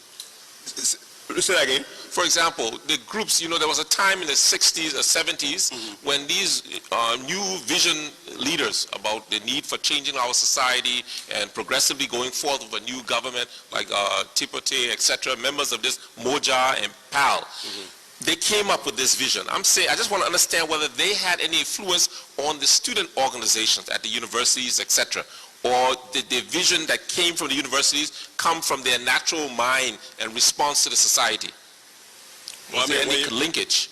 Well, like, I don't know, when you mean influence, I don't know whether you mean they were there as remote control. If no, not that way, but at least meant ideology and vision. And, I mean, you know, some of us, even in high school, we've already started following development, you know, in terms of reading literature, you know, having some orientation that the university just helped. Like, for instance, I didn't know Tipote. I was in Mano River working when I graduated from high school. 74, I was working. When I used to follow Tipote, you know, giving speeches. So I decided to write him, and we started communicating. I didn't even know that Kasoya entered the university. I didn't know Dew Mason until I came to Mano River. So it's natural that certain people in society, I mean, you will emulate them, you will appreciate position that they take in life, you know. So, I mean, I was on the basis of that, you know, they never really had, I was in Moja, as I said, but they never had a direct bearing on what we were doing. We would go to Moja meeting, or when there was Moja meeting. We got literature, when some of them travel, they gave us literature, we read. Like, for instance, when Boima Famla was, he was my professor, when he was teaching at the University of Liberia, he used to order a lot of books, you know, at the bookstore, the University of Liberia. So we used to, those of us who are interested, we used to buy those books and read them. I mean, a student at the university, you're not a child. For those of us who put our time into reading, try to become somebody, you know, although from poor background, but at least determined to make it through, we were able to see wrong and identify it. Nobody had to tell us that this particular thing is wrong, and then, you know, so you should do it, or you should touch it, or you shouldn't touch it. I mean, I think we have our own mind in short. Thank you. No, I'm just trying to understand. If I ask the questions, I'm just trying to understand, get a broader perspective. Thank you. Okay. The next thing is, we've been hearing some rumors, I don't know, there may be no value to them, but I just want to get your opinion on them, that maybe during this period of the transition, where there was a search for a way to liberate our society from this oppressive regime, that a violent application may be necessary. So there was certain training of young people on the side, locally, into certain tactics of militant activities. Is there any room, do you know, have heard of any of this kind of thing? Oh, Mr. Commissioner, I don't know of any training involving colleagues of mine who were at the university, even when I graduated. And let me state here, I personally never had any form of military training whatsoever. Neither did I align myself with any of the warring factions that we experienced during our crisis period. Thank you. Okay, the next, I was just thinking, what place, in your personal opinion, what place do you think religious values have in protecting a society against this type of social breakdown and confusion? Just a personal question, but I mean... Yeah, well, I think the church has a lot to do in terms of because the church is the moral conscience of society. I mean, nobody else ought to say that, and we saw this manifested by Michael Francis, who really stood tall among his peers in terms of, speaking against injustice in society. Like for instance, when, let me take you back to 77, 78, when Benny Warner, who was a Methodist bishop, as you know, was after Vice President Green died, there was speculation as to who was going to be the next VP. But then the late President Tubman had said that I think he had a vision. And this vision, in that vision, Benny Warner was the one that God had probably revealed his name to be the VP. And mind you, Benny Warner had been very critical before he became Vice President. As the Methodist bishop, he was critical of certain things that the government was doing. But when he became Vice President, he had a U-turn in his position. I remember one time we invited him to the university campus because he had inconvenienced Dr. Tyre, Yankwe Tyre, so much because Tyre was a firebrand priest kicking against some of the policies of the establishment. So Benny Warner made sure that Dr. Tyre was removed from Banga, where he was head of GST, Banga School of Theology, to go away to Cape Town and put them, he and his wife, unless they had a African-American wife, in an old truck that broke down somewhere in the middle of the road, in a dense forest, to the extent that they later had to start breaking pancana because they didn't have food. So can you imagine somebody brought up from American home, you had to reach a level of breaking pancana, to eat. So it's as if when even Mr. Benny Warner was invited by us, I remember when I was editor-in-chief, we invited him to speak at the Intellectual Discourse program. He went there with the late Reginald E. Thompson, and some of those same questions were posed to him by students, things that he was doing before he became vice president and the change that the about face now that he's taken. So he could not handle those questions. Students had to boo him to the extent that his wife had to cry on stage. So the short of the run is, Commissioner Coleman, that the church, yes, it ought to take the leading role, but to a larger extent, complacency have, certain, even our religious, not only the church, even including mosques and what have you, because we can't just say, if you sit down and look at society going wrong, I think the church ought to speak. That's why I say Bishop Francis was very consistent up to the time he became ill.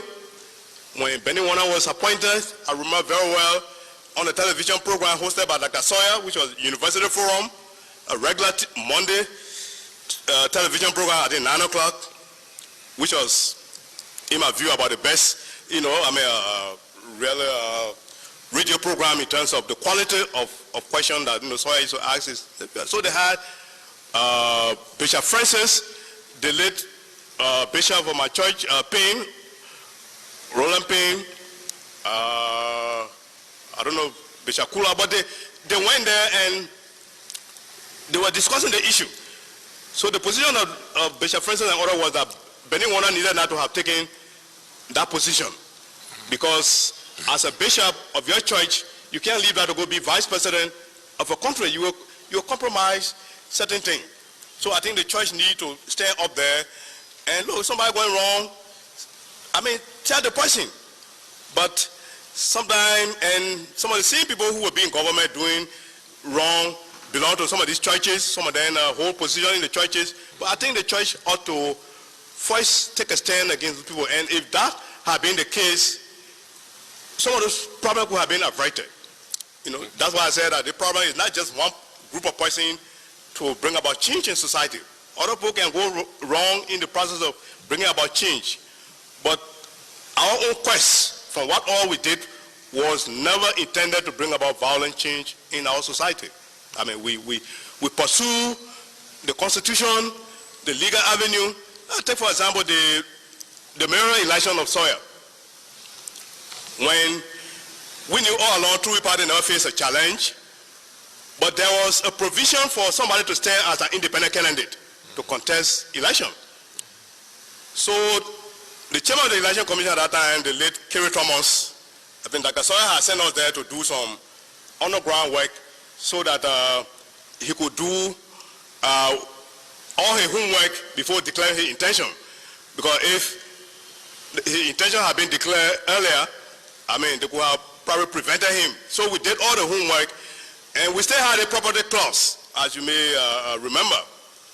No, to the extent that Dr. Sawyer had to even send us to the Capitol building because he had a meeting with the late Frank Tauber, just to make sure that the property clause was repealed at the legislature, because it didn't make any sense to say that you should have property before you can vote. I mean, I think it was only in Liberia at that particular era we're having that kind of law on the books.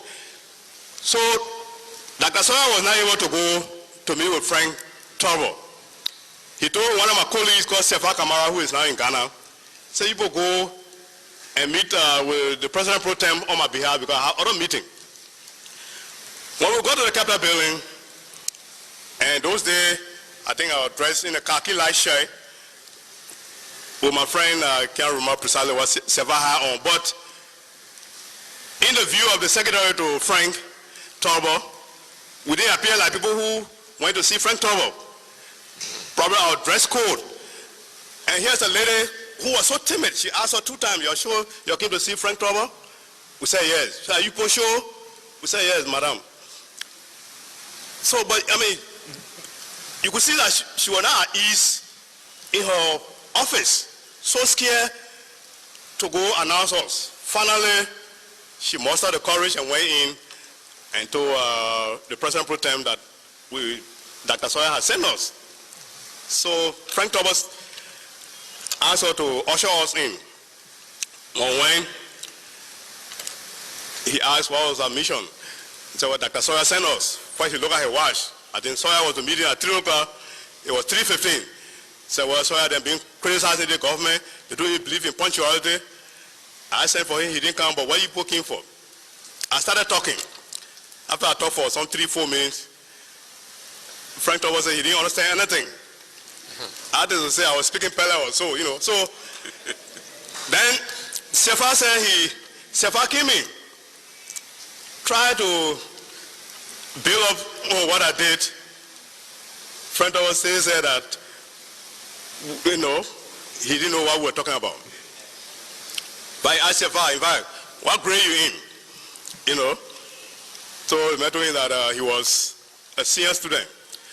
But we left on that note. He said, well, we should go, let Sawyer himself go meet with him. So we left and went and reported to Dr. Sawyer.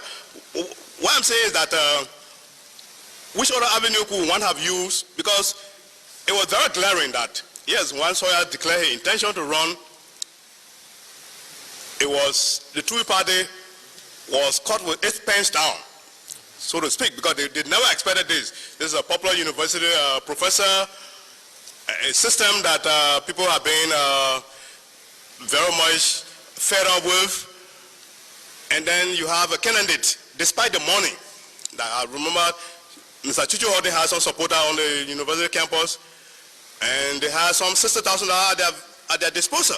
We didn't have money, we were moving up and down. So we invited Chuchu Horton to go to the university campus to address the student. And when he went there, we had to rescue him in the end because the student was so annoyed with him. He could not go to West Point to campaign. He could not go to New Crew Town. So it was clear, those who were around know that if that election was to be held, Sawyer was going to win hands down, no question about it. So how come the Tory party had to postpone the election? I think, as they say, small shame is better than bigger one. So they postponed the election, and that election was postponed until the coup took place. I see. Okay, thank you. The next thing is, you mentioned about students made a request to the elected government to step down. Can you iterate on that a little bit for me? Say that again. I mentioned, I may have misunderstood you, but it sounded like I heard that you said there was a time where the students at the university made some sort of petition or request somehow to the government, Doe's government, that he should step down. To the Doe government? Yeah. Did anything of that nature ever happen? No, I didn't say so. What I said was that when Doe took power, there were some of our colleagues who all had worked along, before the coup in SUP, who, and I probably just don't want to name names now, but the records are there, who had close family people. Some of them, their brothers, now were minister in the Doe government, and also on the ethnic line. Some of them, had their ethnic people in government. They didn't want us to criticize the Doe government. But we told them no. I mean, we're not here for one group of people. Once we say we are standing against injustice, we will stand, against it no matter who is the perpetrator. So that's how come we're able to expel those people from the ranks and file of the party. Yeah, but I didn't say that, there was... But did the party ever, for example, publish something in their newspaper or something that criticized the government to a point where they proposed that the government should be dissolved or something, and maybe Doe got upset with that?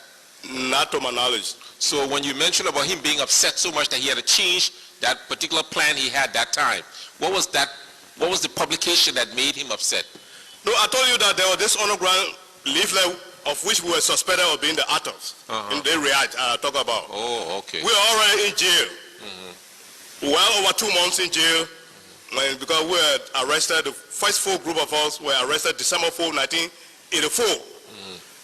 And the plan of Doe, as we told, was whether it was a question of declaring himself to remain in power or so, but those who were outside publishing React had come with a story because we now had access to that particular React. But when it came, I understand Doe became so annoyed. I mean, those who went to the BTC that day say, I think he even bent down, put his hand on the ground and kissed it that they were going to measure something, if the person they were men. So that's how far desperate he was, So he was very vocal, in his pronouncement. And then the next day, of course, we were flown to Bella Yella, in that angle of his. Was that linked in any way to this so-called LU fracas that took place? The situation where they attacked the university? What happened there? Can you share with me any insight on that? The attack on the university? On the university campus. Yes. What happened was when Dr. Sawyer was arrested, along with one of our colleagues, Joyce Kier,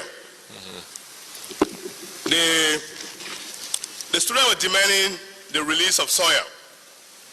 And the university had gone completely, there was demonstration all over the place, on the campus, within the confines of the campus. Students were not leaving the campus.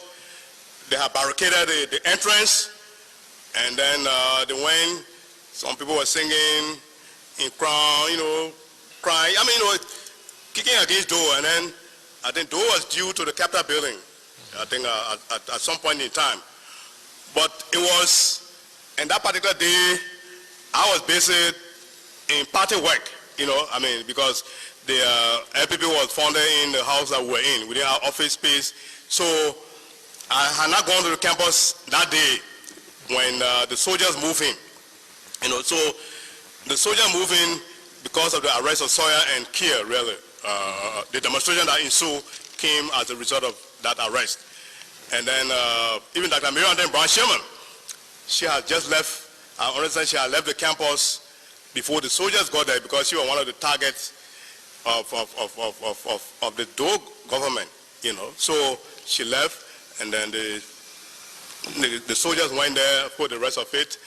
I think it's a history that people who were around know about it. Thank you. Yeah. The last two is that you mentioned earlier about your involvement with Kuampa. When you first started, you said you would like to tell us about your involvement with the Kuampa issue. But then later on, I didn't notice any deep telling us anything. So could you please reiterate what you meant by that statement when you first started? Yes, after we left jail, really, the election was over. I visited home in Lofa, and my parents, including my sister, who really, again, one of the points before coming there is that when we came from Bella Yella, I had a senior sister who was actually the breadwinner in the family. She was an accountant in the mansion, but thank God she was married and she was carrying her husband's name. She was Mrs. Sando Banang. My sister had died in a car accident. She was driving. She had gone to Stephen Thomas Estate to visit, to sympathize with a friend of hers who lost her mother. And she had just bought a new car. She told her driver to leave, to go. As a new driver, she got on the freeway going home. She was living around LBS. I think I understand there was another vehicle coming in the opposite direction. Flashed a light in her face. She apparently panicked, went off the road. There was a truck park. She went and bumped into the truck, bust her head. So when my cousin, people are going to visit her that day, it was in July 85. He told us about her death. I mean, that really devastated me a lot. I wanted to see her body. We sent what to do. Those he didn't know about me being in jail. So that was it. So I mean, I just grieved over it, and we had no choice. So when I went home after we were released, and then my people advised, "Oh, why don't you try to just get out of here for some time?" I said, "Well, that's fine." That's how come I went to Sierra Leone. When I went, Kuampa then was just on the verge of coming to Liberia. So when I heard about the plan he has, to come, I said, well, because this doorman has closed all avenue to change, democratic change. If this is the only way he will leave, I have no qualms with that, I mean, I'll give a support, not to say that I have money to give to them, but the idea, I was supportive of the idea. So that's what I meant when I said I was going to get into it. But I was not, I didn't know Kuampa, in terms of planning their takeover and what have you, As I said, they were just on the verge of coming in when I met with him in Freetown on my way to Ghana. Okay, so like moral support you gave in a way. Very much so, yeah. Thank you. The last one is, you mentioned about this, I'm still trying to understand this rice issue. You said that there was a situation where the average farmer could not really benefit from increased price in rice because his level of production was so low. Yeah. Okay, so now I'm wondering, there were some farmers though, like Albert Tamba Taylor and others, who had huge farms. So have you ever thought about how is it that some group can do subsistent farming, in a sense, at a large scale, while others cannot? And I mean, do you have anything you would like to share on this, with regards to the future of our country especially? Yeah, but how many of such people do we have around? They say, now all fingers are equal. I mean, Kekulapoto had a farm that MPFL people got into that farm, the harvester, they got tired. I mean, forcing people to go there and harvest. That's Poto, that's Tambatela, but these are people who are few. We are talking about thousands of subsistence farmers. So if you have 3, 4 who make big farm, the means they have at their disposal, the ordinary farmer using customized acts cannot measure up to the level of the late Tambatela or Kekula Poto, who are huge cocoa farm, huge rice farm. So there's a limitation when it comes to the average subsistence farmer. I mean, that's the point I was trying to make. So if indeed Tambatela had such a huge farm, and Kekula Poto had it, James C. Philip had it, and Toba himself, it didn't mean that whatever profit they were going to make could not have translated to the rest of the smaller farmers who are in the vast majority. So I mean, that just few people in the kind of arrangement we're talking about with tens of thousands of farmers just living from hand to mouth. As I said, given my own experience, we used to sometimes our rice could finish some, dry. I mean, rainy season time before the harvest time, it used to be tough, because I mean, you just don't have the means to make such a huge farm that you'll be able to sell some to say you're paying a tuition. Otherwise than that, I wanted to go to LTI. That was my dream. But when my father died, I was in 5th grade. My poor mother could not make it. She did her best, but I ended up going to, coming down, attended government school throughout, from elementary school in my hometown to CH Dewitt, and then to LU, which is also a government school. Thank you.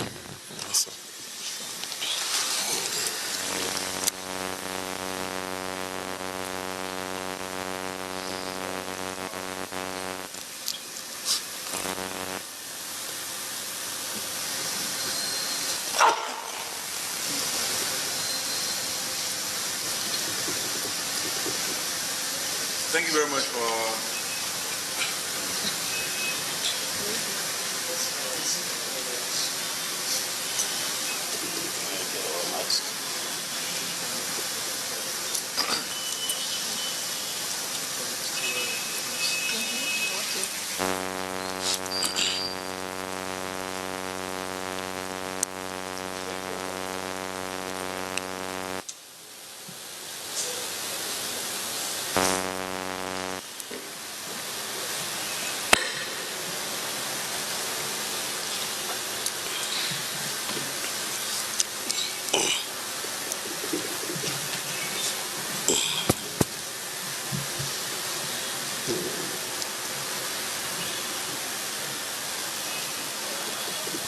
clear policy, or did they announce it as a proposal?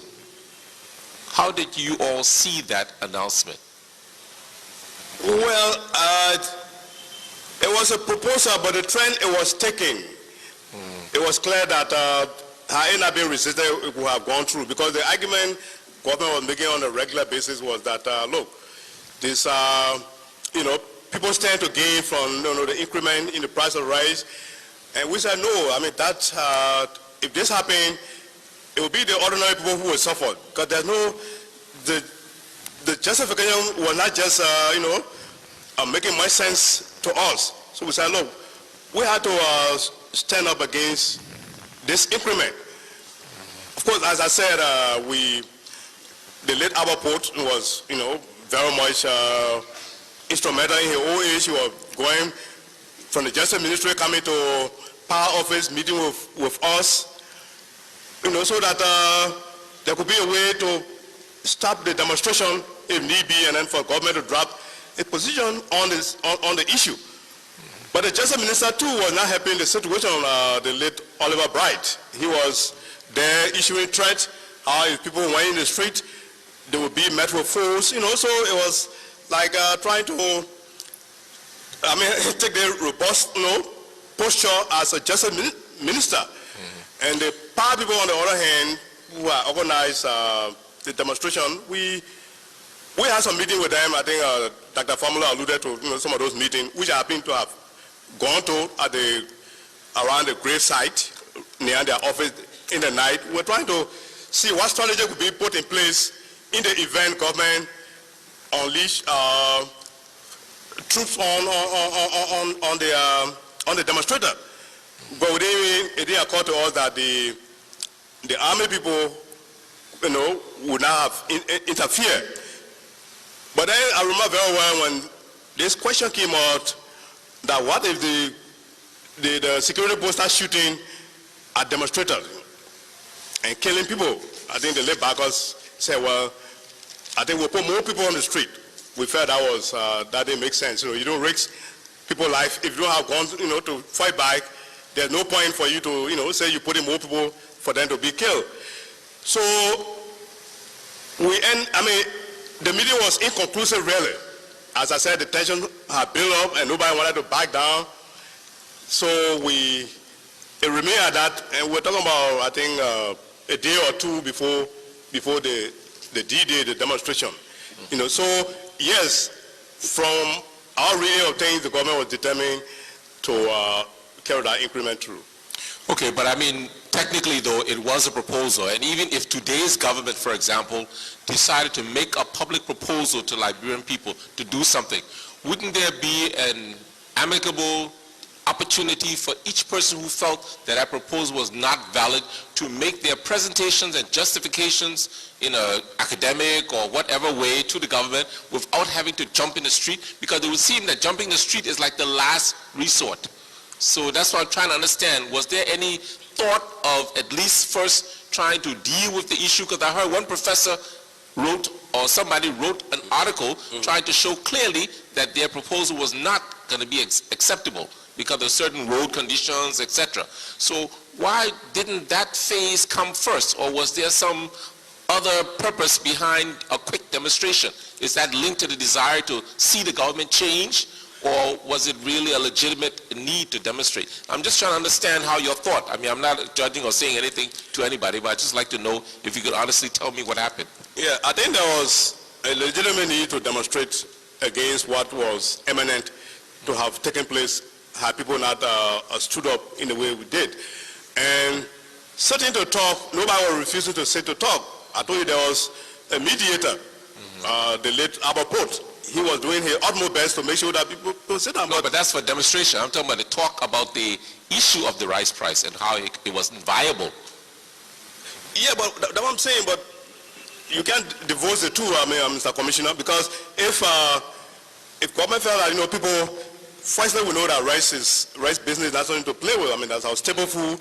If you have a proposal that you want to increase the price of rice, you see opposition to it. And then you have space in between, someone is shuttering, to give room for people to sit and talk. Because any responsible government, if you embark on a policy that you know that it's people are opposed to it, and within your own thinking, you know that it is not really going to benefit the average citizen that you are leader of, there's a need to say, well, look, let's sit and discuss the issue. I don't think the issue are only with those who plan to demonstrate. As I said, the fact that PAL took the initiative, took the stand at our rally, well, we felt that, yes, Moja didn't take the initiative, but it was a cause that we felt was worth supporting. If we say we're progressive people who are speaking for the rights of our people in the absence of any opposition party, then we had to stand up to something that we think is not in their own interest. And that's, I think, propel us into getting to be involved in the demonstration. I understand. Thank you. The next thought was, I've heard two views, and I'm trying to understand what really happened. One view was that the group made a request to the government to stage a demonstration. As I hear, there's a policy in which you have the right to demonstrate. You have to request first and get approved. Just like if somebody want to open a political party, they couldn't just open it. They have to request first and go through a process.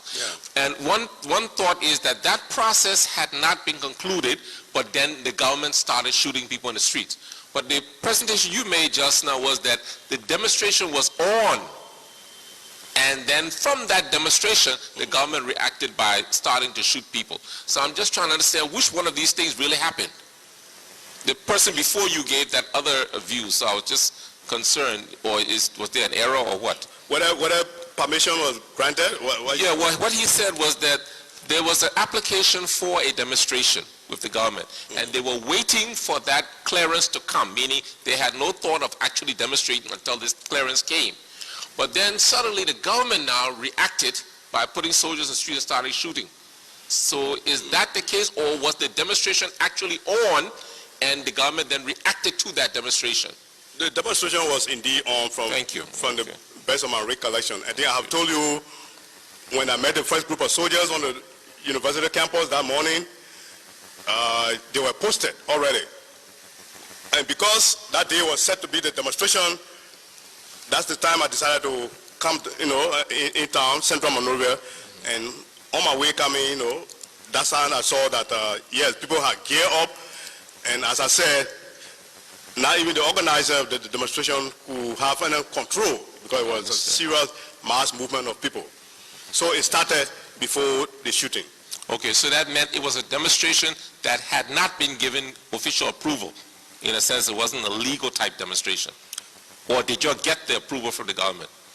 Well, obviously, if one were to wait for official approval with the position of the Justice Ministry, it certainly was not going to come. I mean, that was not going to be a possibility.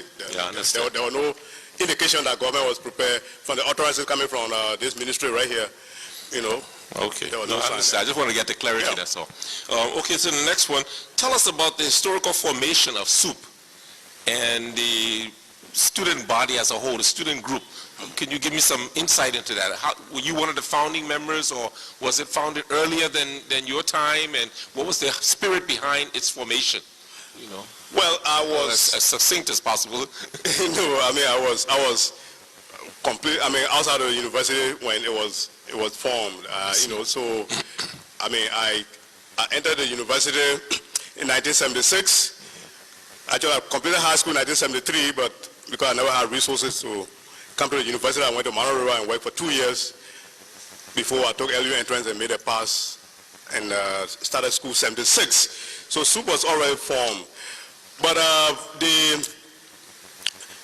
from the history that some of us gathered when we joined SOUP, it was that SOUP was formed actually to secure the interests of the have-nots, the student, the have-nots, on the campus, the student population that came from very poor background, that sort of a thing. But by the time I entered the university, of course, SOUP had taken the posture of almost opposition party, because not only did I become chairman of SOUP for 2 years, but in 1978 I was editor-in-chief of the University of Liberia student newspaper called the Spokesman. In 1978 I was editor-in-chief, and that spokesman, those who were around knew the issue we used to deal with. And it was like hotcake, because at that time where local papers were sold for 15 cents or so, the Spokesman, we used to sell it for 50 cents, and once it hit the market, everything would go just like hotcake. So we were in charge of that, and we created a platform where intellectual engagement was done through intellectual discourse program at the University of Liberia, organized by the student union, inviting people up to the level of the vice president, to speak on topical issues where they were being questioned. So we play a numerous role in SOUP. But as I said, the party was there mainly to speak for those who didn't have the voice to speak. Beyond the university, the walls of the university, we were active outside. Be it with trade union, people if they have problems, they decided to come to the student leaders at least to seek some assistance. And we're there to provide whatever assistance we could. Thank you. Another one, could you tell us what was the role or influence of groups like PAL, Moja, etc., the progressive thinkers and formers of the New Vision, in educating and influencing the student organizations like SOUP, etc.? Did they have any role at all, or were these just there was no relationship? Say that again. For example, the groups, there was a time in the 60s or 70s when these new vision leaders about the need for changing our society and progressively going forth with a new government like Tipote, etc., members of this Moja and PAL, they came up with this vision. I just want to understand whether they had any influence on the student organizations at the universities, etc., or did the vision that came from the universities come from their natural mind and response to the society? Was there any linkage? Well, I don't know, when you mean influence, I don't know whether you mean they were there as remote control. No, not that way, but at least ideology and vision. And, some of us, even in high school, we've already started following development, in terms of reading literature, having some orientation that the university just helped. Like, for instance, I didn't know Tipote. I was in Mano River working when I graduated from high school. 74, I was working. When I used to follow Tipote, giving speeches, so I decided to write him, and we started communicating. I didn't even know Dr. Sawyer entered the university. I didn't know Drew Mason until I came to Mano River. So it's natural that certain people in society, you will emulate them, you will appreciate position that they take in life, so, I was, on the basis of that, they never really had, I was in Moja, as I said, but they never had a direct bearing on what we were doing. We would go to Moja meeting, when there was Moja meeting. We got literature, when some of them traveled, they gave us literature, we read. Like, for instance, when Boyma Famla was, he was my professor, when he was teaching at the University of Liberia, he used to order a lot of books, at the bookstore, the University of Liberia. So we used to, those of us who are interested, we used to buy those books and read them. A student at the university, you're not a child. For those of us who put our time into reading, try to become somebody, although from poor background, but at least determined to make it through, we were able to see wrong and identify it. Nobody had to tell us that this particular thing is wrong, and then, so you should do it, or you should touch it, or you shouldn't touch it. I think we have our own mind, in short. Thank you. I'm just trying to understand. If I ask the questions, I'm just trying to understand, get a broader perspective. Thank you. Okay. The next thing is, we've been hearing some rumors, I don't know, there may be no value to them, but I just want to get your opinion on them, that maybe during this period of the transition, where there was a search for a way to liberate our society from this oppressive regime, that a violent application may be necessary. So there was certain training of young people on the side, locally, into certain tactics of militant activities. Is there any room, do you know, have heard of any of this kind of thing? No, Mr. Commissioner, I don't know of any training involving colleagues of mine who were at the university, even when I graduated. And let me state here, I personally never had any form of military training whatsoever. Neither did I align myself with any of the warring factions that we experienced during our crisis period. Thank you.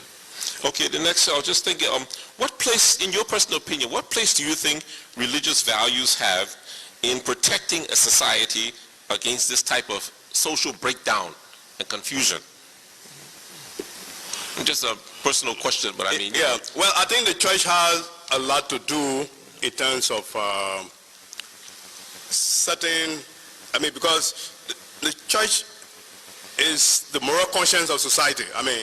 Nobody else ought to say that, and we saw this manifested by Michael Francis, who really stood tall among his peers in terms of, speaking against injustice in society. Like, for instance, when, let me take you back to 77, 78, when Benny Warner, who was a Methodist bishop, as you know, was after Vice President Green died, there was speculation as to who was going to be the next VP. But then the late President Toro had said that I think he had a vision. And this vision, in that vision, Benny Warner was the one that God had probably revealed his name to be the VP. And mind you, Benny Warner had been very critical before he became vice president. As a Methodist bishop, he was critical of certain things that the government was doing. But when he became vice president, he had a U-turn in his position. I remember one time we invited him to the university campus because he had inconvenienced Dr. Tyre, Yankwe Tyre, so much because Tyre was a firebrand priest kicking against some of the policies of the establishment. So Benny Warner made sure that Dr. Tyre was removed from Banga, where he was head of GST, Banga School of Theology, to go away to Kepamon and put them, he and his wife, unless he had a African-American wife, in an old truck that broke down somewhere in the middle of the road, I mean in the dense forest, to the extent that they later had to start breaking pankana because they didn't have food. So can you imagine somebody brought up from American home, you had to reach a level of breaking pankana, to eat. So this is when even Mr. Benny Warner was invited by us. I remember when I was editor-in-chief, we invited him to speak at the Intellectual Discourse program. He went there with the late Reginald E. Thompson, and some of those same questions were posed to him by students, things that he was doing before he became vice president and the change the about face now that he was taking. So he could not handle those questions. Students had to boo him to the extent that his wife had to cry on stage.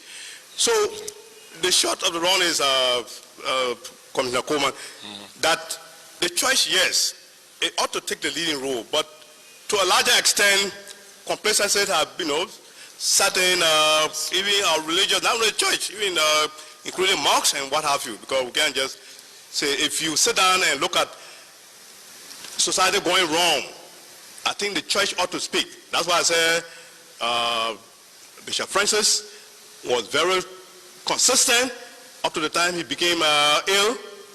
When Benny Warner was appointed, I remember very well on a television program hosted by Dr. Sawyer, which was University Forum, a regular Monday television program at 9 o'clock, which was, in my view, about the best, really radio program in terms of the quality of question that Sawyer used to ask. So they had Bishop Francis, the late bishop of my church, Payne, Roland Payne, I don't know, Bishop Kula, but they went there and they were discussing the issue. So the position of Bishop Francis and others was that Benny Warner needed not to have taken that position, because as a bishop of your church, you can't leave that to go be vice president of a country. You will compromise certain things. So I think the church needs to stay up there and look, somebody going wrong, tell the person. But sometimes, and some of the same people who will be in government doing wrong belong to some of these churches, some of them hold position in the churches. But I think the church ought to first take a stand against people. And if that had been the case, some of those problems could have been averted. That's why I said that the problem is not just one group of persons to bring about change in society. Other people can go wrong in the process of bringing about change. But our own quest from what all we did was never intended to bring about violent change in our society. We pursue the Constitution, the legal avenue. Take, for example, the mayoral election of Sawyer. When we knew all along True Party never faced a challenge, but there was a provision for somebody to stand as an independent candidate to contest election. So the chairman of the election commission at that time, the late Kerry Thomas, I think Dr. Sawyer had sent us there to do some underground work so that he could do all his homework before declaring his intention. Because if his intention had been declared earlier, they could have probably prevented him. So we did all the homework, and we still had a property clause, as you may remember. To the extent that Dr. Sawyer had to even send us to the Capitol building because he had a meeting with the late Frank Trouble just to make sure that the property clause was repealed at the legislature, because it didn't make any sense to say that you should have property before you can vote. I mean, I think it was only in Liberia at that particular era we're having that kind of law on the books. So Dr. Sawyer was not able to go to meet with Frank Turnbull. He told one of my colleagues called Sefa Kamara, who is now in Ghana, say, you will go and meet with the President Pro Tem on my behalf because I have other meeting. When we got to the Capitol building, and those days, I think I was dressed in a khaki light shirt with my friend, I can't remember precisely what Sefa had on, but in the view of the Secretary to Frank Turnbull, we didn't appear like people who went to see Frank Turnbull. Probably our dress code. And here's a lady who was so timid. She asked her 2 times, "You're sure you came to see Frank Turnbull?" We said yes. She said, "Are you for sure?" We said yes, madam. So, but I mean, you could see that she was not at ease in her office, so scared to go announce us. Finally, she mustered the courage and went in and told the President Pro Tem that Dr. Sawyer had sent us. So Frank Thomas asked her to usher us in. When he asked what was our mission, he said, "Well, Dr. Sawyer sent us." First he looked at her watch. I think Sawyer was the meeting at 3 o'clock. It was 3:15. He said, "Well, Sawyer, they've been criticizing the government. They don't even believe in punctuality." I said for him, he didn't come, but what are you poking for? I started talking. After I talked for some 3-4 minutes, Frank Thomas said he didn't understand anything. I had to say I was speaking Pele or so, you know. So then Sefa said Sefa came in, tried to build up what I did. Frank Thomas said that, you know, he didn't know what we were talking about. But I asked Sefa, in fact, what grade you in? You know. So I told him that he was a senior student. But we left on that note. He said, well, we should go, let Sawyer himself go meet with him. So we left and went and reported to Dr. Sawyer. What I'm saying is that which other avenue could one have used? Because it was very glaring that, yes, once Sawyer declared his intention to run,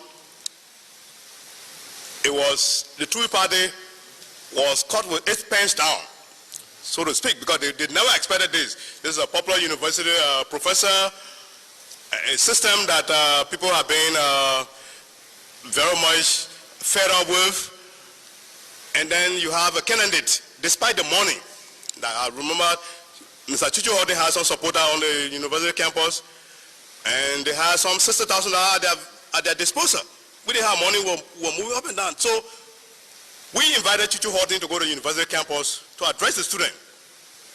And when he went there, we had to rescue him in the end because the student was so annoyed with him. He could not go to West Point to campaign. He could not go to New Crew Town.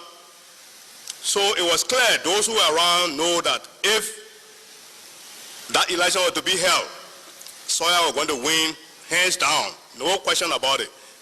So that how come the Tory party had to postpone the election? I think, as they say, small shame is better than bigger one. So they postponed the election, and that election was postponed until the coup took place. I see. Okay, thank you. The next thing is, you mentioned about students made a request to the elected government to step down. Can you iterate on that a little bit for me? Say that again. I mentioned, I may have misunderstood you, but it sounded like I heard that you said there was a time where the students at the university made some sort of petition or request somehow to the government, Doe's government, that he should step down. To the Doe government? Yeah. Did anything of that nature ever happen?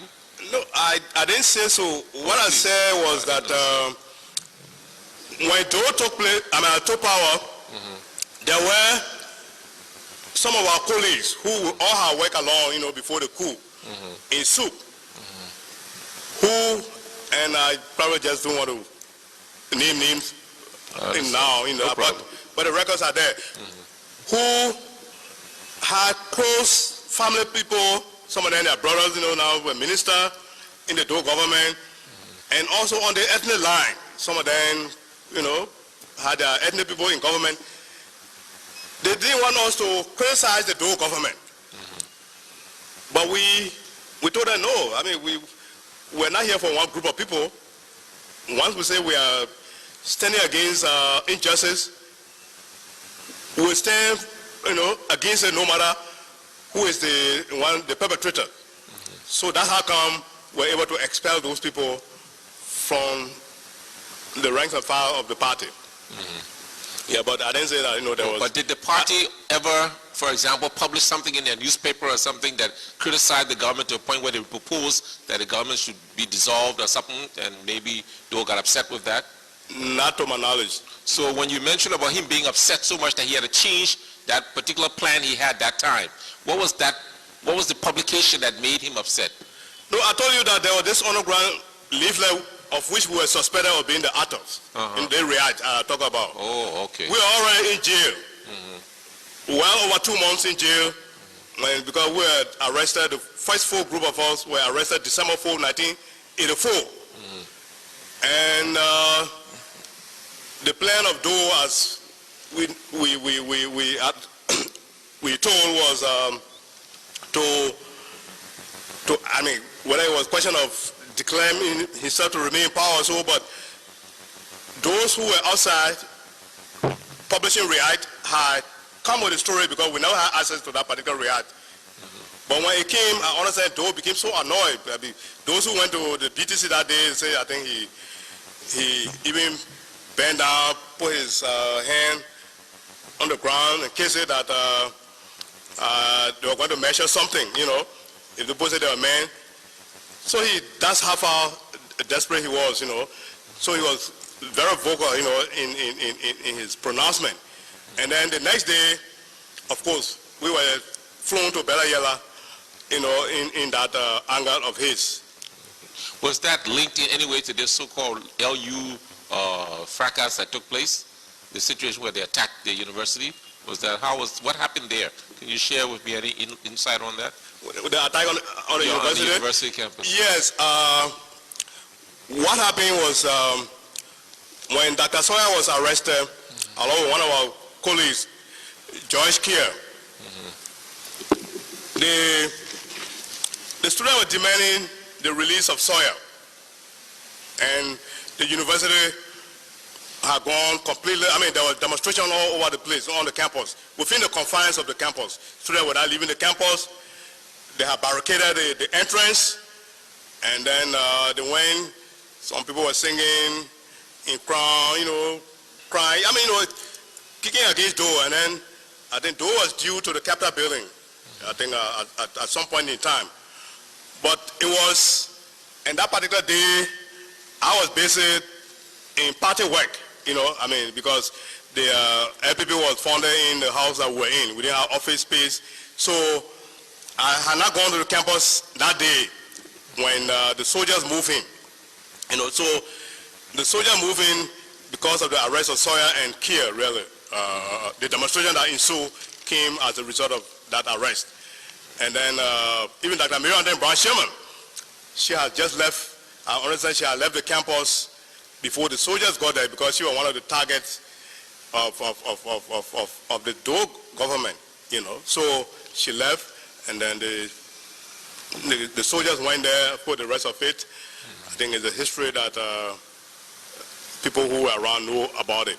Thank you. Yeah. The last two is that your situation, you mentioned earlier about your involvement with Kuampa. When you first started, you said you would like to tell us about your involvement in the Kuampa issue.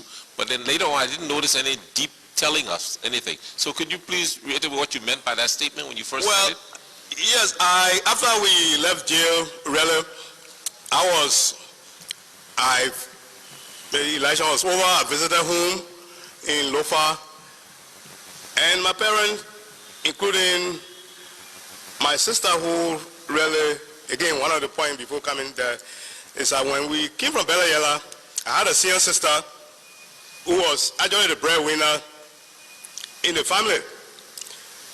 She was an accountant in the mansion, but thank God she was married and she was carrying her husband's name. She was Mrs. Sando Banang. My sister had died in a car accident. She was driving. She had gone to Stephen Thomas Estate to visit, to sympathize with a friend of hers who lost her mother. And she had just bought a new car. She told her driver to leave, to go. As a new driver, she got on the freeway going home. She was living around LBS. I think I understand there was another vehicle coming in the opposite direction. Flashed a light in her face. She apparently panicked, went off the road. There was a truck park. She went and bumped into the truck, bust her head.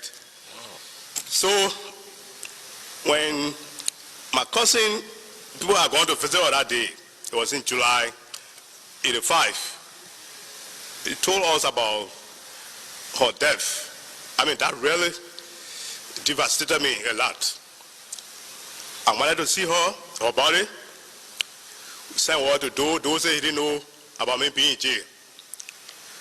So that was it. So I mean, I just grieved over it, and we had no choice. So when I went home after we were released, and then my people had advised, oh, why don't you try to just get out of here for some time? You know, I said, well, that's fine. That's how come I went to Sierra Leone. When I went, Kwangwa then was just on the verge of coming to Liberia. So when I heard about the plan he has, you know, to come, I said, well, because this doorman has closed all avenue to change, to democratic change.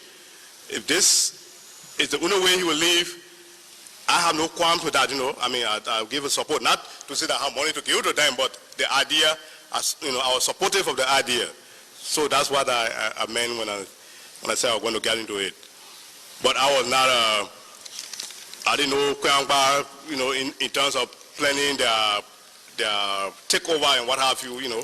As I said, they were just on the verge of coming in when I met with, you know, with him in Freetown on my way to Ghana. Okay, so like moral support you gave in a way. Very much so, yeah. Thank you. The last one is, you mentioned about this, I'm still trying to understand this rice issue. You said that there was a situation where the average farmer could not really benefit from increased price in rice because his level of production was so low. Yeah. Okay, so now I'm wondering, there were some farmers though, like Albert Tamba Taylor and others, who had huge farms. So have you ever thought about how is it that some group can do subsistent farming, in a sense, at a large scale, while others cannot? And I mean, do you have anything you would like to share on this, with regards to the future of our country especially? Yeah, but how many of such people do we have around? They say, not all fingers are equal. I mean, Kekwapuru had a farm that MPFL people got into that farm, they harvested, they got tired. I mean, forcing people to go there and harvest. That's Poto, that's Tambatela, but these are people who are few. We are talking about thousands of subsistence farmers. So if you have 3, 4 who make a big farm, the means they have at their disposal, the ordinary farmer using cutlass axe cannot measure up to the level of the late Tambatela or Kekwapuru, who are huge cocoa farm, huge rice farm. You know, so there's a limitation when it comes to the average subsistence farmer. I mean, that's the point I was trying to make. So if indeed Tambatela had such a huge farm, and Kekwapuru had it, James C. Philip had it, and Toba himself, it didn't mean that whatever profit they were going to make could not have translated to the rest of the smaller farmers who are in the vast majority. You know, so I mean, that just few people in the kind of arrangement we're talking about with tens of thousands of farmers just living from hand to mouth. As I said, given my own experience, we used to sometimes our rice could finish some, you know, dry. I mean, rainy season time before the harvest time, it used to be tough, you know, because I mean, you just don't have the means to make such a huge farm that you'll be able to sell some to say you're paying a tuition. Otherwise than that, I wanted to go to LTI. That was my dream. But when my father died, I was in 5th grade. My poor mother could not make it. You know, she did her best, but I ended up going to, you know, coming down attended government school throughout, from elementary school in my hometown to CH DeWitt, and then to LU, which is also a government school. Thank you.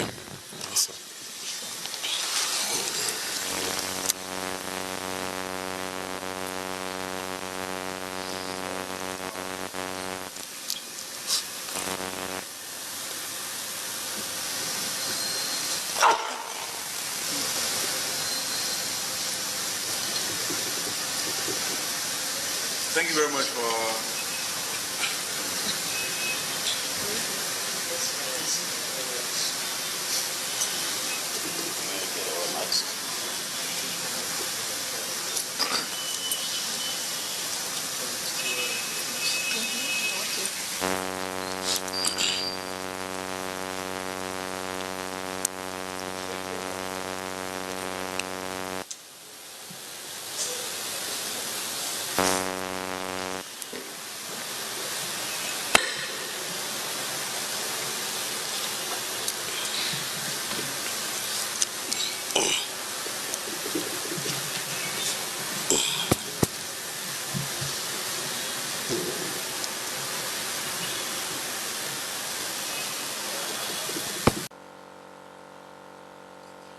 commissioners of the TRC, distinguished Liberians gathered here, commissioners, paramount chiefs, elders who arrived early this morning from Nimba County, former commandos of the Special Forces of the IMPFL now disbanded,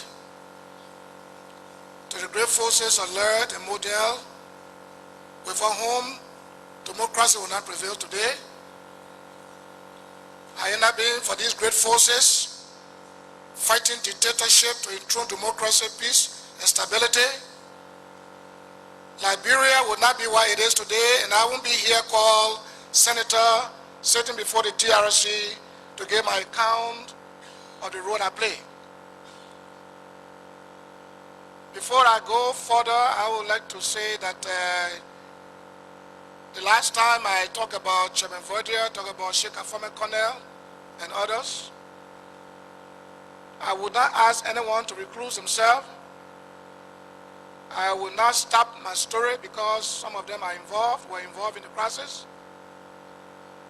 I will go right on explaining my story. But my concern is that the people before whom we sit to explain our stories themselves have story to tell. And I do not know to whom they will stand to tell their story. These are the distinguished personalities who are responsible at the end of the day to come out with recommendations either for war crime or whatever against us or whoever.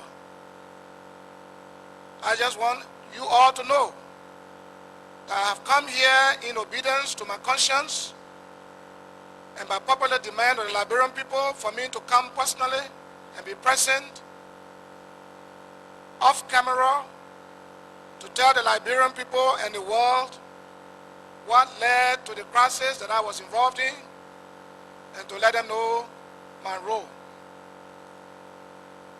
I did not know many years back that there would be a TRC, that I would sit before it to explain.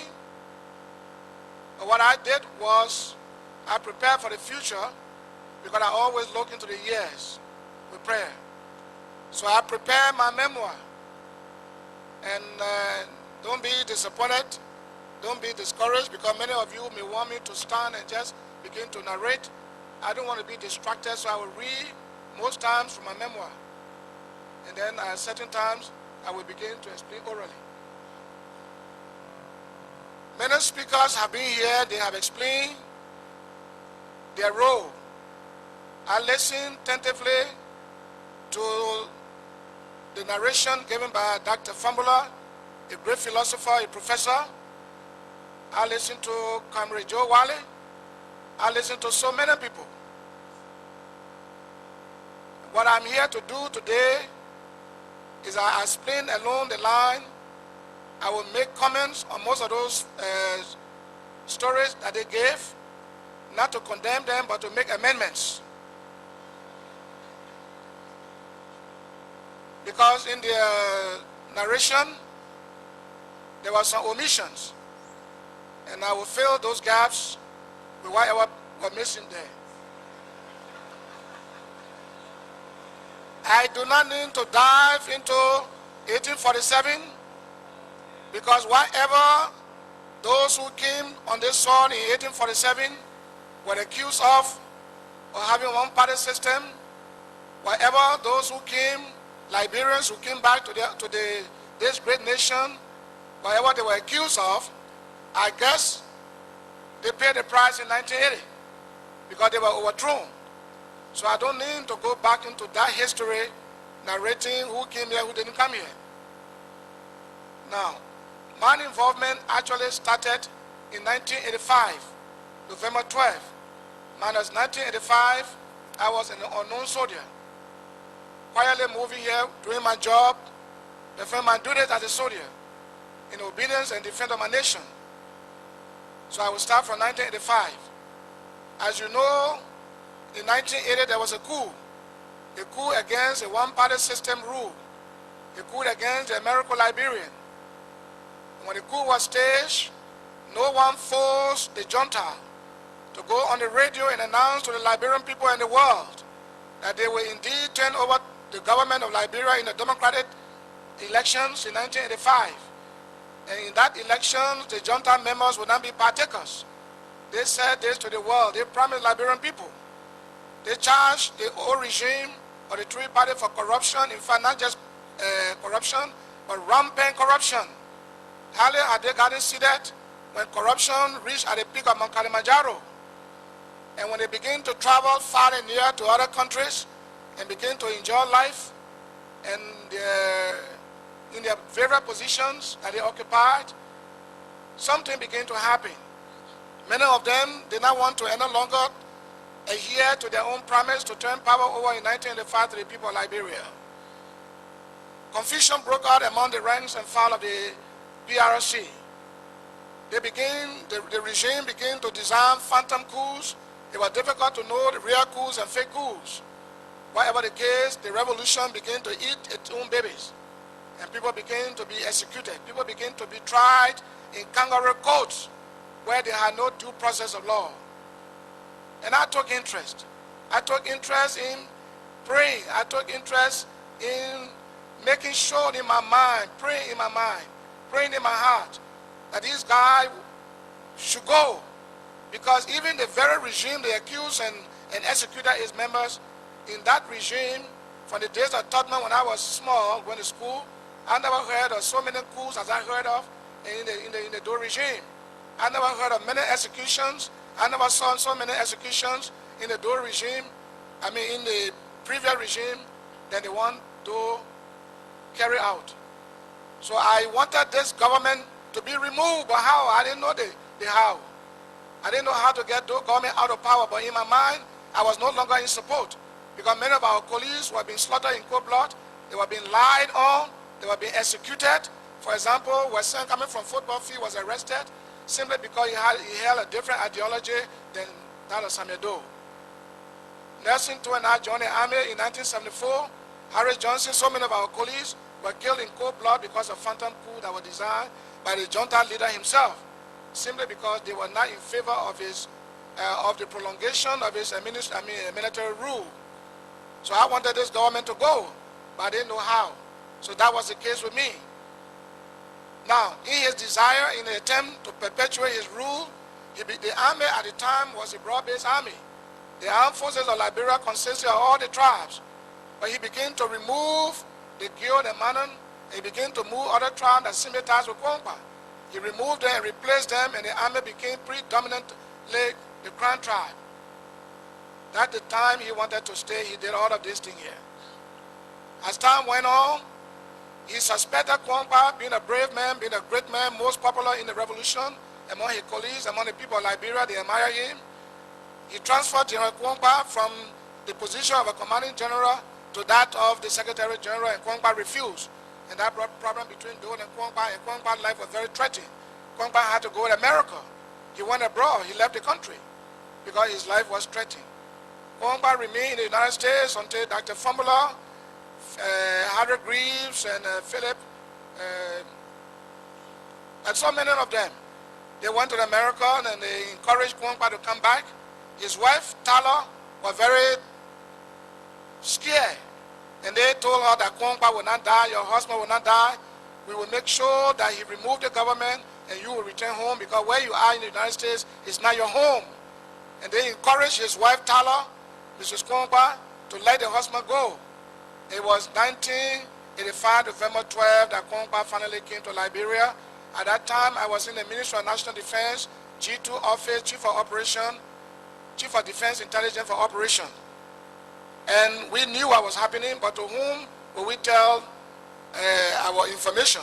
I was already not in favor of the regime, because the regime was killing its own babies. So Thomas Kwangba came in 1985 with Dr.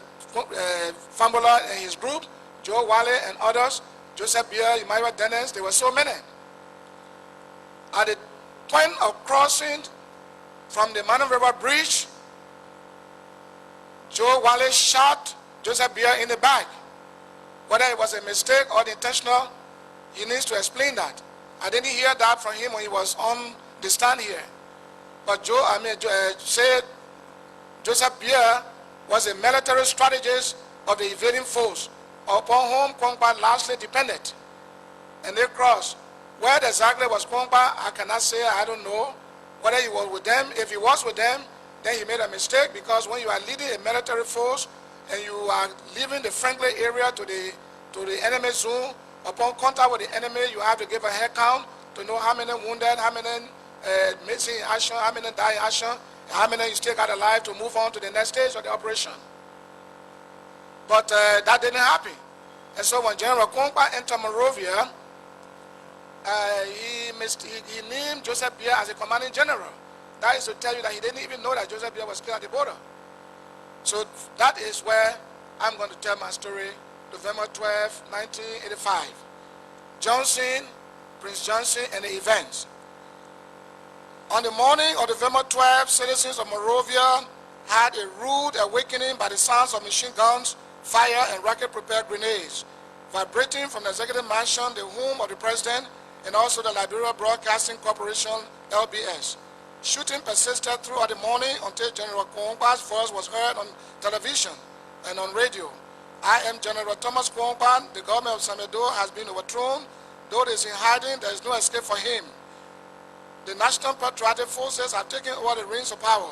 We do not want bloodshed. The officers and men of the armed forces of Liberia are hereby ordered to disarm and remain in the barracks. We have sufficient manpower to attack the country by land, sea, and air. Now, this speech that General Thomas Kwangba read was prepared by Dr. Famula just before they invaded the country. That he didn't need to depend on the armed forces of Liberia. Why did he do this? Because they wanted to neutralize Kwangba. They wanted to keep him in isolation because there was a coup d'etat among the very group that came to remove Doe. Now let me elaborate. The group that came was 35 in number. 30 Sierra Leoneans that were given them by President Momo of Sierra Leone upon the influence of Dr. Famula, who has a Sierra Leone connection. And there were only 5 Liberians. The 5 Liberians were Joseph Beer, Imaiwa Dennis, Kopa Tia, Kwangba himself, and Makui, Major Makui. These were the 5. And so the plan was, look, don't encourage the armed forces to come near the general. If the general should succeed in killing Doe, then you guys should kill Kwangba immediately and invite me to take the reign of power.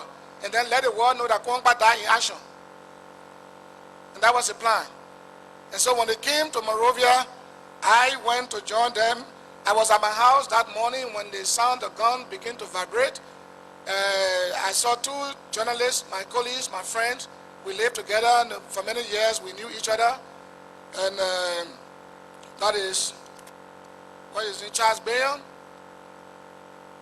and another guy, Kwame Clement. They came to my house and said, Johnson, there's a shooting at the station. We would like to go there, but we are afraid. And I said, okay, if you are afraid, then you wait, we'll go together. So I went with them. to make sure it was really Kwankwa speaking or not. When I got to the radio station, this is the time I met General Thomas Kwankwa. I met him at the time he was leaving the radio station himself, coming out when the Sierra Leone guy arrested me and disarmed me, because people were not to take guns in there other than those who already came to the country. So when Kwankwa came, he asked him to return my guns and asked me to join them. So I was happy to join them because, as I told you earlier, I had a predetermination in my mind long before they did a Kwankwa to join any group of people to move the government that was killing its own babies, lie on its own babies and killing them. So this I felt was my opportunity, was the best chance. So I joined Thomas Kwankwa. But when I joined General Thomas Kwankwa, I was also taken aback. If he came to really revolutionize this country, to overthrow the government that he felt was so oppressive, I wonder why he had to go all the way, see no bloodshed, soldiers return to the barracks, do not want bloodbath, and he also said if people shoot anyone, those people will be immediately executed. What if the group he was depending on by air, by land, by sea, if they had come, I wonder if they won't kill. Because there is no revolution that has ever been staged that I know in Africa without bloodshed. You must shed blood. Those people you are going to remove from power will defend. They won't take it lightly with you. So if you don't succeed, they get rid of you.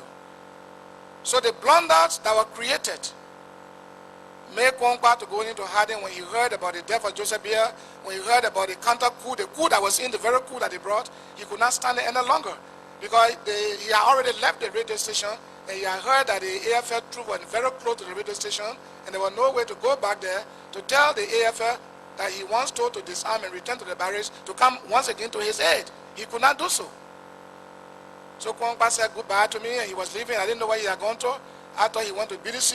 When I rushed to BDC, I couldn't see him. I came back to the station. They were shooting. Then I left to go to the 72nd to get the ammo personnel carrier because I can drive it. And I got one good guy to shoot a 50 caliber that was mounted there. And I went with one guy they call Rabo Ratti. He's always with Ambassador George Weah. We both went together in the car. He drove the car.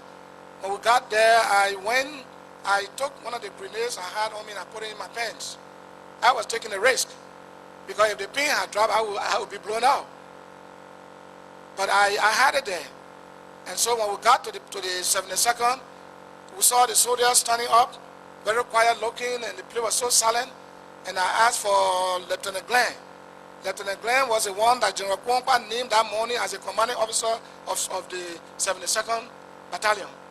So when I went in, he was sitting behind his desk, and soldiers surrounded him, and I thought they were the bodyguards. And I told him, Lieutenant Glenn, I'm here, the radio station is on fire. I want to recapture it. I can regroup the AFL and capture it. But he couldn't answer me. He was just sitting down. I did everything to communicate with him, whatever way, no way. Then I suspected something was happening. By the time I could come out, the soldier grabbed me right at the door. They took up my shirt and took up my boots. And Mark Sharp, you all know Mark M. Sharp, Colonel Mark Sharp. He was there with Colonel Peter Solo, and they were arguing about themselves. Some said, let's shoot this man, and the others said, no, this man, when we Kwankwa in the morning, we saw this man, if we kill him, we wouldn't know where Kwankwa is hiding. Let us not kill him. He will have to explain detail of how the invaders came. So they were arguing, and somebody said, look, let's handcuff the man. And then I just showed my hand like this, and they handcuffed me in the front. A handcuff that had no key, no one that had a key. There was only one soldier that had a handcuff, and they handcuffed me in the front, and that was it. And Peter Solo said, look, let's take the man to Camp Shuffling and have him executed. Then Marshall said no. Marshall and Peter Solo said no, let us take the man to BDC, put him in the stockade, and then tonight we will do his job. That means to kill me at midnight. So they put me in the armored personnel carrier, and with soldiers on top. And we drove from 72nd through Ghana's Way, through the Freeport area, and we got to the bridge, Tucker Bridge. And when we crossed the bridge, I thought we were going straight to BDC. They too were afraid because they didn't know what was ahead of them. So we went to Slipway. I did not know that the AFL had a branch established there by Colonel Mark Sharp. So they took me there, and he got down with few soldiers to go in the house to communicate to headquarters in BDC, with headquarters in BDC, whether the road, everything was quiet, whether BDC was under control of the AFL. He wanted to get the information. So as I was sitting there, the handcuff was matching my hand, going to my flesh. I put my head up, trying to look at the Dove River so I could jump or and swim. And my heart was telling me, no, God was telling me, don't go there. My heart was telling me, don't go. You will not swim better with this cuff on your hand, and you will be killed. Just remain where you are. And I did. I went back into the tank. And Mark Shaw came out from the house, he got in the tank, and we drove to BDC. As we got from Lane Street, we went in the motor pool. He saw some soldiers whom he discovered that morning to be with Thomas Kwangwa. And he stopped the tank and ordered the soldiers to come down and arrest the few soldiers that were there. Then as he got down, I put my hand in my pants. It was not very easy, but I did. And I took out the grenade and held the grenade in my hand. So as they came and got down, and the marshal came in the tank, other soldiers they arrested, they were on top of the tank, 2 came in the tank and joined me. Then as soon as I discovered they have gotten seated and they were about to pull up, I dropped the grenade right at the feet of Colonel Mark Sharp. And I said, grenade! And Mark Sharp and his group opened the tank and fled for their life. And when they fled, I came out. Mark Sharp is a living witness. He's still alive. Many soldiers from BDC who know the story, they are here. Then I ran outside the gate, Motorpool gate, right on Lane Street there. There's a gas station there. At the back of it, there was a government toilet there with Red Cross. So I tried to jump over the fence 2-3 times. It was difficult. But then I saw the soldier running, because at the time when I ran away, the tank was parked right at the gate, at the entrance of the motor pool. So the soldiers who fled and took cover under the different cars far away from the truck, from the tank, could not come. They thought the tank would explode. But by the time they got to know that the tank would not explode, because probably the grenade, the pin was still there, they chased me. But then I have crossed over, jumping over the fence to go into Public Works compound by 5-something in the morning. And they managed to cross over. At the time it was a heavy raining day too. The ground was wet, it was raining heavily, and I was on one old dilapidated truck that had been there for years. And the only thing that divided the Public Works and the graveyard was just a fence and the big drainage with water. So I stayed under the truck, and the soldiers came arguing among themselves, blaming themselves why they didn't kill me, and somebody led me to escape. If they had killed me, it would have been the best thing. Now they sent them to look for me. They were shooting all over the place. And there were noise of machine guns, live fires, and so forth. And I was just right there. And what scared me most, I almost came out, was that I saw the serpent, bone constructor, under the truck. I was very scared. If I had coughed, I would be finished by today. But I remained there, and about 7 o'clock they had left. They searched the whole place. In fact, the Public Works yard was so big, it's still big up to today's date, and they didn't know exactly where they had gone to. Looking for one man in a big place like that was very difficult. And so they left. When they left, I just put myself in the drainage and found my way across the graveyard, got to Center Street, where the people were patrolling, and I kept myself under concealment. When they crossed, they went to the Benson Street area, then I crossed to the old PAL office. When I got to the old PAL office, you all know PAL now. When I got to the old PAL office on Galley Street there, I took off, I removed my pants from me, and I remained in brief. I removed it, and I saw the old coat part, and I put the old coat part on my hair. Now I got the water and sewer area there that is now being used as a NBI office. And I got on the street, went all the way to the beach area, convent behind it, and I went to Coconut Plantation. That person who saved me, I won't call the name for security purpose, but the crippled woman saved me. The crippled woman saved me. I went to the house that night, and the key she used to uncuff me was the key that the country people normally use for the old type of valise. She used that to uncuff me, and then said to me, stay here until daybreak. And I said, if I stay here, all of you will be finished. Because Doe was on the radio announcing that wherever they will catch a rebel, whoever in that area will be finished. So I told her I won't stay here. Now, her brother was up country. Our brother was in the army, I think in 10th Battalion, and he had his M16A1 rocket launcher. The grenade launcher was in the house. And instead of coming out, I came out, took the M16, took the uniform, I dressed, and I came out. Because the soldiers and they were not recognizing each other.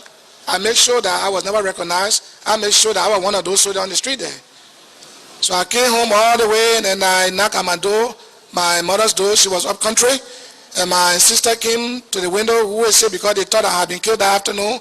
The soldiers of the AFF from the mansion thought certainly they've killed me. They came to my house and collected my vehicle and other things. So they opened the door and I went upstairs in the ceiling. The next morning, door was basically announced on the radio they would do house-to-house search. So the people in my mother's house said, look, if you stay here, we all will die. You better go your way. If you stay here and refuse to move, we will show you. So my house was not too far from there, and I just went to my house. That day I took 6 bottles of small gold medal to get drunk, a little bit to get out, and the 6 bottles of gold medal could not make me drunk. So all I had to do was I needed prayer. So I just prayed and walked out, and I went to my own house, and there I was in the ceiling. In the morning, I asked my wife to open the front door, open the back door, open the windows, and open the main door of the house. So soldiers will come, where an important person that is wanted for treason or somebody that is alleged and is needed by government, wanted by government, is hiding, will not be open like that. It should be in a concealed place. But I was in the room there, under the bed, at time I'm in the ceiling. The room will be open, the door outside open, the door back open, the window open, everything open. And I'm there. And the soldiers came after the month, almost a month, because I stayed in Liberia after December, Christmas season like that. So I stayed there, and the soldiers came and told my wife, look, we know this man was not killed. We know he's brave. We know he's capable of coming back, regrouping. Your father is John Waki, Colonel John Waki. So your father is still with Doe, and this man you married John to John Revel. So you better tell us what this man is. We are aware that you're telling the truth that he's not here. But if he does come here, let us know. Here is $500. So they gave my wife money to take care of the baby on the ground that if I came back, she should let them know. And I was right there hearing all they were saying. If a soldier had said, let's look under the bed, I would be finished by now. But I was right there. And I was not scared to shake. I didn't cough. And they left. When they left, I began to strategize how to leave Monrovia. At that time, the public works minister, I won't call his name, he had left for abroad for a foreign trip. And my uncle was driving for him in 1985. And the NDPL t-shirts, we sent some people, some sympathizers who were with NDPL. They came to my aid from Nimba. They gave me as many NDPL t-shirts, caps, and they brought it to me. And they said the minister was not in town. The driver brought a car to me, RL. And we wore the t-shirt that morning by 7 o'clock in the evening after a month in Monrovia. And put more drinks in the car. And we began to go as NDPL partisans. So every checkpoint we waved to them and told them, thank you, victory over the invading foes. So we got to Salala, the maximum gate. We got there, I was very hungry, and I saw the lady that was roasting plantain. And I had sat in the car, jammed up with the people. My leg was giving me problem. And I just took the chance. I said, Lord, I'm hungry and I'm going to buy something. Cover me up. And I got there and I was buying plantain, 4 plantain, roasted plantain. And the soldier was there and they didn't know who that was. I'm a member of the NDPL. I'm a partisan. And after all of that, I went away to the Côte d'Ivoire. Nobody knew who was in the car until I got to Ivory Coast border. And I threw the t-shirt, everything away. And I crossed into exile. In exile, we began to look for our colleagues who are scattered, who are run away from Liberia, especially Lieutenant Cooper Tier did not die during the crisis. He escaped and went to Ivory Coast. And so I sent people out to help locate where he was, and they did. They came and told me, and I went personally to visit him, and I told him, you did not run away, you retreated to stage another maximum battle. So let us close ranks. Let us join ranks. And so we began to mobilize. And we mobilized as many. Though we didn't have money, Though we didn't have money, we didn't have any place to train the men, but we kept them together. I did my best to keep them together. Refugees spread all over the western coast of Cote d'Ivoire. We brought them together, and every Saturday we used to meet in my town. A very large number of people. And the news got to Liberia, and Moses Dupu came to join us. The first person who crossed over was Nicholas Podia. Podia came to join us. We received him. He brought some money, and because he was former vice head of state, he had traveled extensively. He knew many foreign lands. We decided to make him our leader, since he could be the one to lead us for training. So we told him to be our leader and find a way for us to go to a foreign country to be trained. He accepted gladly. We all accepted. It didn't take long. Dupu also came. When Dupu came, he wanted to take leadership of the group. That was not possible because he didn't have money like us, and we wanted Podia. So after spending a few time with us, he had to go to Nigeria, where he took refuge with the United Nations High Commission for Refugees in Lagos. So this Podia stayed with us. We were in Zouanwe, in Cote d'Ivoire. We went to Danale, and finally to Abidjan, where we met Tony King. Tony King had a means of finding base because he was in contact with Blaise Compaoré. Because Blaise Compaoré married the wife, the former wife of the late A.B. Toba. So he was connected there very closely. But he didn't want to make the contact for her, though he knew we were very brave guys, and many in number. But he didn't want to help us because he was not in conversance and not in favor of social indigenes, grouping and say they want to overthrow. He needed an American Liberian leadership. And he told us that, in fact, your in-law will soon be coming. Charles Taylor, though the jail Taylor in America, and though wanting to extradite him, we are trying to get him from America. We'll get Taylor from America. He married to your sister. All of you Nima people are your daughter. So will you accept Taylor when he comes? We said, fine. He said, when Taylor comes, then I will now open the door to lead you to places where you can quicker get training base and train and come and move Samedo. So we remained there, and we're asking how Taylor was going to be free. He said, well, there was a diplomatic arrangement that was being carried on by a few American Liberians, not all of them per se, and with the help of Ramsey Clark, the former Attorney General of the Supreme Court of the United States, we get him out. So Taylor did not break jail. Taylor did not break maximum jail. Taylor was let out with the purpose of coming to Liberia to join us to remove the dictatorial system. And so Taylor he got free, went through Mexico, other places, and came to Liberia. When he came to Liberia, he met us in the Cote d'Ivoire, and we dearly welcomed him. But we had not told Podia then that we didn't want him any longer, because he had the money but didn't know training base. He didn't have any direct contact.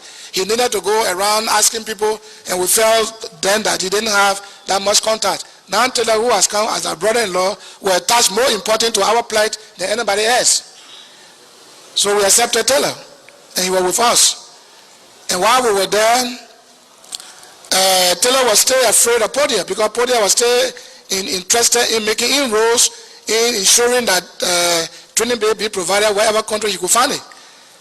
So what happened was that there was a guy among us they called William Obe.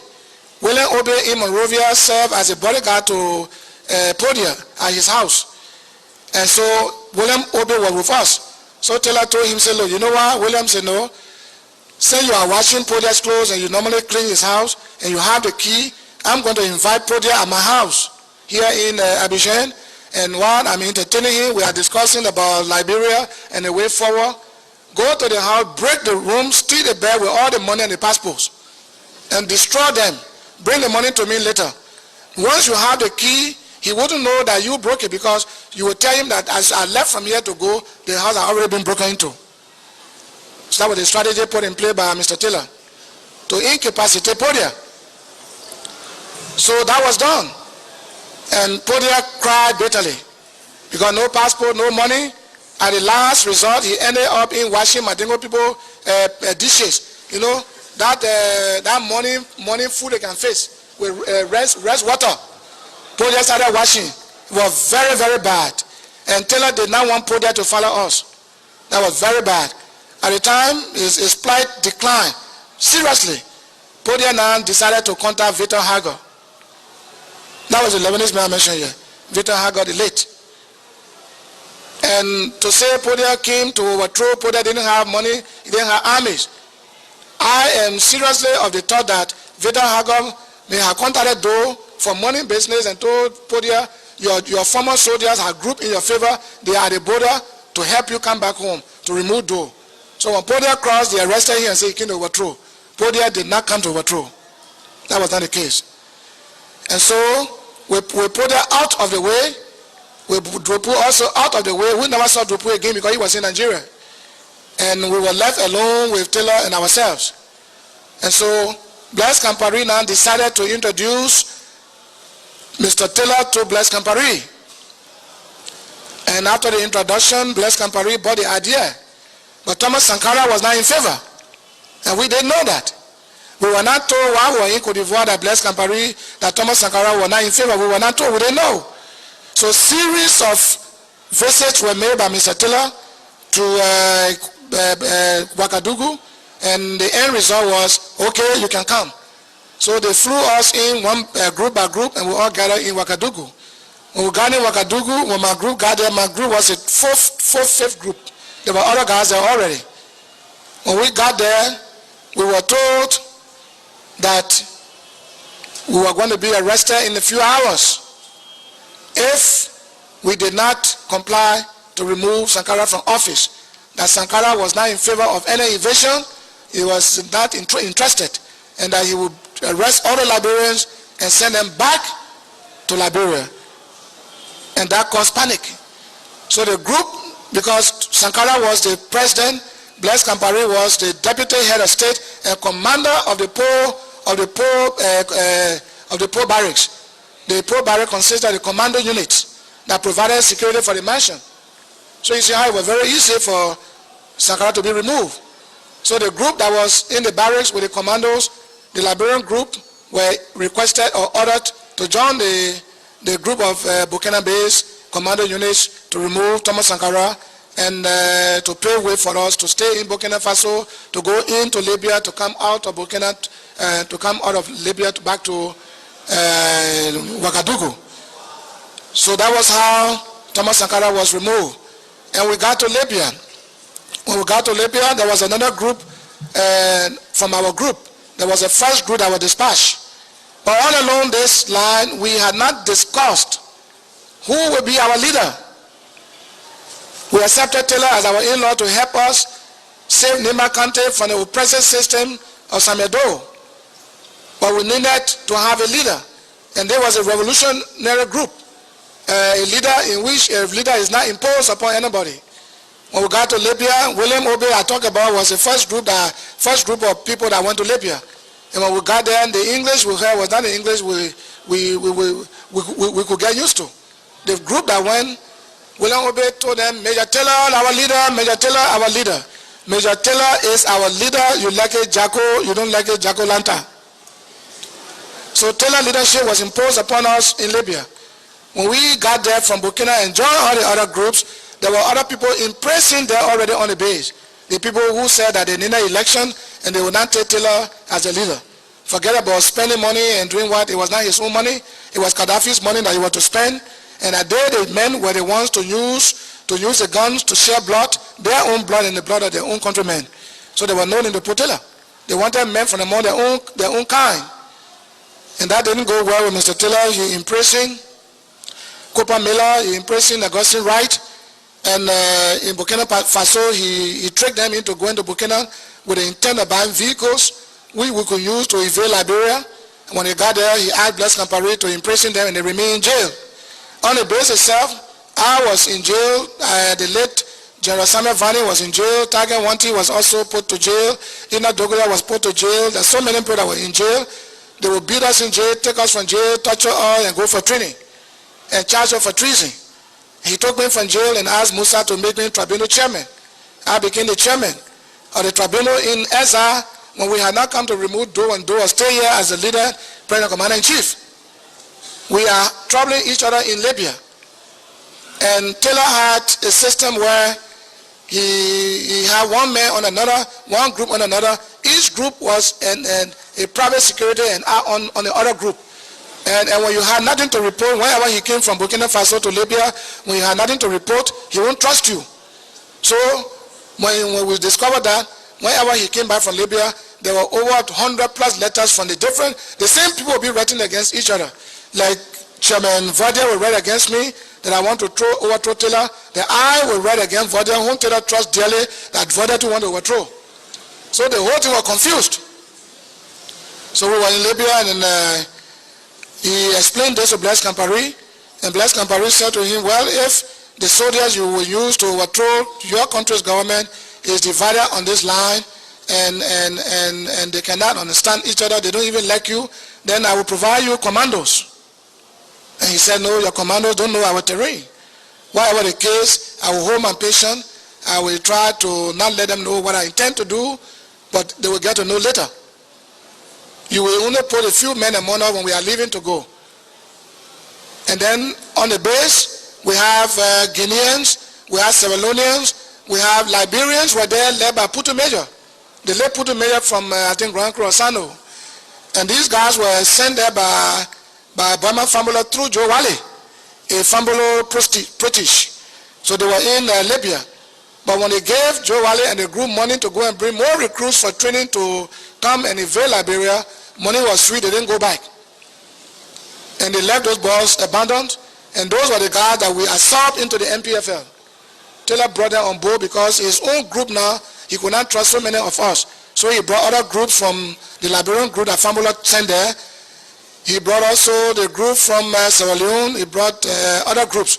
But the group from Sierra Leone did not have leadership, because the leadership was giving money to go and bring more recruits too, and he decided to build a supermarket in Guinea, Conakry,